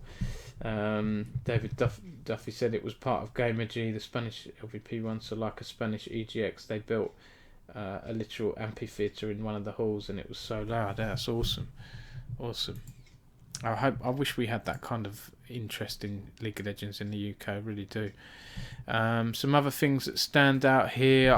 This was an awful thing that happened. Radix esports owner assaulted outside Birmingham hotel in horrific hammer attack. I mean, I just couldn't believe it. I heard from a couple of people the morning after it had happened saying, Dom, did you hear about Radix's owner? And I was like, no, what happened? And yeah, he got attacked. And I wanted to write this because he's in esports, but mainly I wanted to write it to show that maybe LAN isn't as safe as everyone thinks. Okay, he wasn't actually at the LAN hall, he was at his hotel, but it's a short drive away, and he's got jumped on by people trying to steal his car or whatever.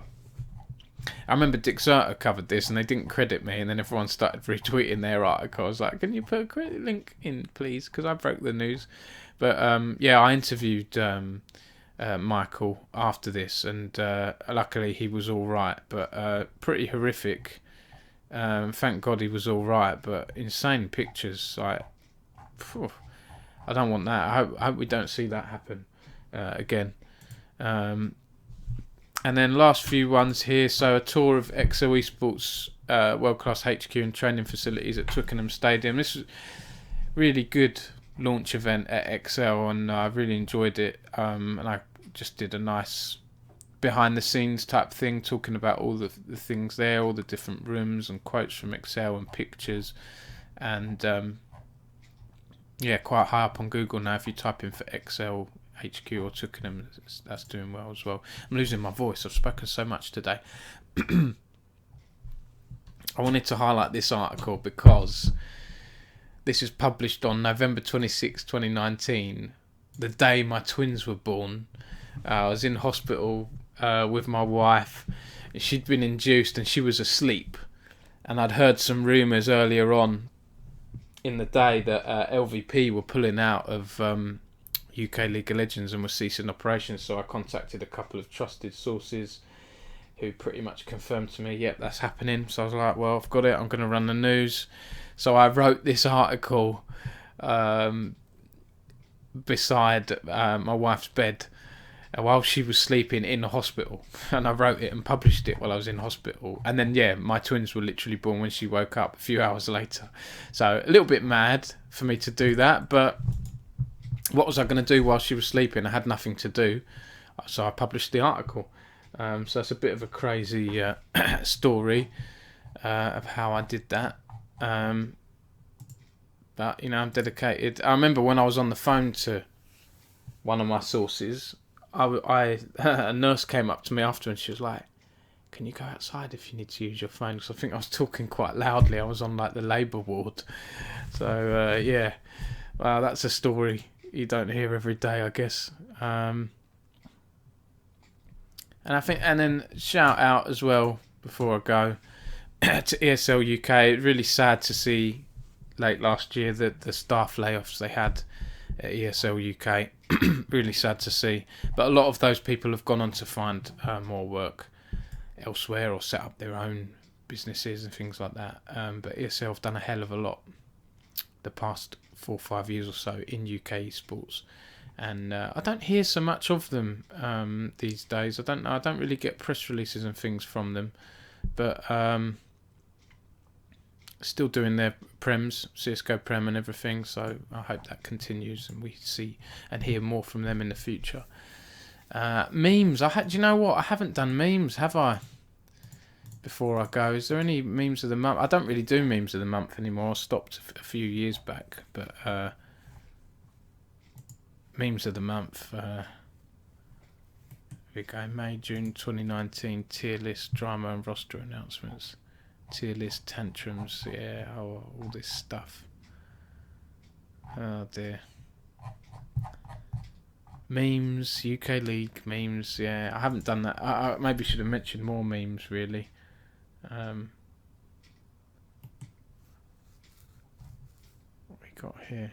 April Fool's stuff. I remember I did this League of Lefties, new UK esports tournament for left-handed players emerges, and a few people believed it when I posted it on April 1st. Oh dear, 2 years ago. That was good. And I got a picture as well. I found loads of left-handed players at Insomnia, all in the pub. I was like, I'm going to do this thing for April Fool's. Should we get a picture? And they did it, and that was cool. Yeah, that's I enjoyed writing that article, especially when I did actually trick people on April Fool's Day that there was going to be a esports tournament just for left-handed players. I mean, come on, who believes that? But that was fun. ITV News video clip features UK LoL players pulling some serious faces at I-61. Look at this. Look, Rifty's wearing a bloody mask. He's ahead of the times, isn't he? This was August 2017. Rifty, did you know something that was coming out of China back then? Look, why is he wearing that medical mask? David Holly said, did they merge with DreamHack? I think LVP stepped away from UK operations. The LVP is still doing their stuff in Spain, I believe. I don't think they merged with DreamHack. Oh, ESL, sorry, you said. Yeah, ESL have. Well, the parent company has ESL and DreamHack, didn't they? There was an announcement the other week on that, David. I think. Yeah, ESL and DreamHack merged to shape future esports. You know, how that's going to affect ESL UK, I'm not sure. I think I did message ESL UK for a comment, but I didn't hear back from them. But, you know, as with all mergers and things like that, they'll see. It's going to take a few months, if not years, to see how the changes actually happen, right? But that would be interesting to see. Could gaming become an Olympic sport? So it's like a little video thing.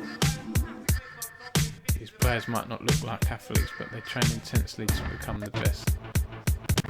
Draw crowds of fans watching games. There's XL Esports staff in the crowd.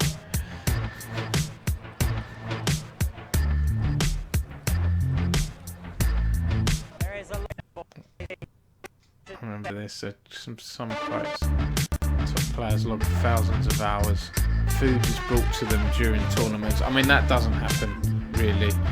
So they can carry on playing non-stop. It's such a mental thing that more time in the scene, more time playing the game, it just bolsters your strength. So it honestly takes a lot of practice, a lot of dedication. You have to always be open to learning. A young Orcs there, and I think that's most of the stuff here. I mean, shout out to UK Esports Awards as well that I founded with Adam Heath a few years back. I stepped away from it because it was way too much work for me to do, but there's a digital event going on. I think it's November this year, so that'll be good. And this came from, I did a UK Esports News UK Awards 2016, and just had some fun. EN UK's We Didn't Know It Was Bullshit, Honest Story of the Year, Manu in Bidding War with Fnatic, UK Org Deal of the Year, Dignitas going to 76ers. Like, I just did a fun little awards article, and then me and Adam had also had an idea of doing UK Sports Awards, so we did it, and it was good fun. It was good fun to do that for year one. And I've got other interviews and things, to be honest. I've done like a lot of these. Is there anything else I want to do here? I think that's it, to be honest. Everyone. Oh, there's a weirdest comment thing I've got here. Let's just bring this up on stream. Weirdest comment. Let's have a look here. God, I look old on this stream, don't I? I look old. Esports News UK has aged me, everyone. Esports has aged me. Here we go. Weirdest comment. This was... what was this? This is an article I posted a while back. It says 3 hours ago, but it's not. It's an old screen grab. UK esports players expected to earn £3 million from prize winnings this year, passing the £20 million mark. And someone's commented saying, there is this one sports called Brexit. It involves ping-ponging delusions back and forth. I heard it will work miracles with the viability of esports. Yeah, kind of like a hedgehog who wants to be loved. Do hedgehogs want to be loved? Is that... I don't... I just thought that was one of the weirdest comments I've ever had on a news story, and I had to put it in. So yeah, there's that. And lastly, I want to give shout out to the staff and people that have helped me along the way. Sarah, who's heading up our partnerships now, I'm really excited about what we can do together and maybe pull in some revenues for the site and help me take it a bit more full time next year with this project I'm planning. I'm hoping to announce this project in the new year and share it with you. I've been working hard on that in my spare time. Craig Robinson, Megalodontus, John O'Nicholson, Jamie Wooton, Joe Griffin, big shout out to them, and past staff Cameron Piberdi, also Rob Allen. I need to put Rob on this page, I don't know why he isn't on. George Moncaster, Laura Byrne, Rob Baker, Jamie Hoare, Jacob Howell, Sir Dilkeo, aka Rectify, Alex Wright, David Hollingsworth again, thank you David, Nick Crane, Turbeville, Ian Harris, and other David Duffy. Maybe in the future, if I'm doing this more full time, I have more budget to pay people and you going freelance or whatever, maybe we'll work together as well one day, and the other journalists in this space that I admire and respect and everything. So yeah, new project hype. I hope to share that with you soon in the new year, definitely. And that's it. One-off article writers as well, like Lee Jones and people like that. There are a lot of people out there that have written like one or two or a small handful of articles for me and then done other things, and that's fine. Like, I'd love to give people a platform, you know, for their experience and for their work, and put it on their CV and things like that. So thank you to everyone who's helped with the site. I really appreciate it. To everyone who's read the site. Like I say, I wanted this to be an event. I wanted to get a bar, just have a little networking thing, drinks with people in the industry. Couldn't do it, it's, you know, because of COVID. So maybe for the 10 years I can do that. Maybe, who knows? But yeah, 5 years of Esports News UK, 5,000 followers on Twitter. Very happy. And it's similar birthday. It's my birthday in a couple of weeks. 35 I'll be. God, getting on.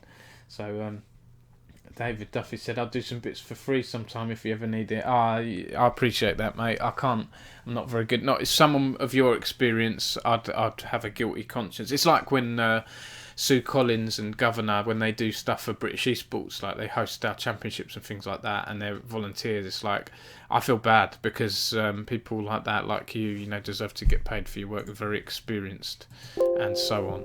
So yeah, if you ever want to do stuff for us, just give me a shout. If you want to do something that's UK scene focused, David Duffy, just give me a shout. I'm always happy to chat. Like I say, I pay a few writers for bits and pieces, Megalodontus and things like that. I'm always happy to chat, mate. Just feel free to pitch me ideas and things like that. So I think that's it, guys. I think 3 hours is a good length of time for this stream. Any more would be too much. I'll put this VOD on the Esports News UK YouTube. David and David, thank you for... You overestimate my experience. No, I don't. No, you're good. For the 10-year one, if I'm still in Sweden, I'll fly over. Oh, mate, that'd be awesome. Yeah, and David in Sweden, I'd like... when the virus is all over, I want to visit Sweden because I've got some family out there and it's been on my list. I think as my kids grow up, it'll be easier for me to travel when they're newborns and that, and with the virus, you can't really... Well, you know, when they're 6-7 years old, I'll definitely be travelling around places. I'd love to visit Sweden, visit my family, visit you. I've got a friend from school that I'm still in touch with that's in Sweden as well. I'd love to visit. So yeah, we'll definitely do something. Please stay in touch, everyone as well. David, like, you know, both Davids. It's good that sometimes, especially with lockdown, you know, it's easy to get into work or just on your screen and not talking to people that much. But if you ever want to chat, I'm always around. Voice chat or whatever, just give me a shout. I appreciate your support. I live in the town. Come to DreamHack one year. Yeah, that would be cool. That would be very cool. I'm definitely interested. Hopefully we get a vaccine to this damn virus as soon as possible. I remember when it hit last year and they said it may... I remember reading an article on the Guardian website that experts saying it may take up to a year to get a vaccine to get over this. I mean, that's in March. You know, that's only, what's that, 5 months away? It's not looking likely, is it? It's going to be longer, unfortunately. It's really, really annoying. Especially someone like me, considered a boomer.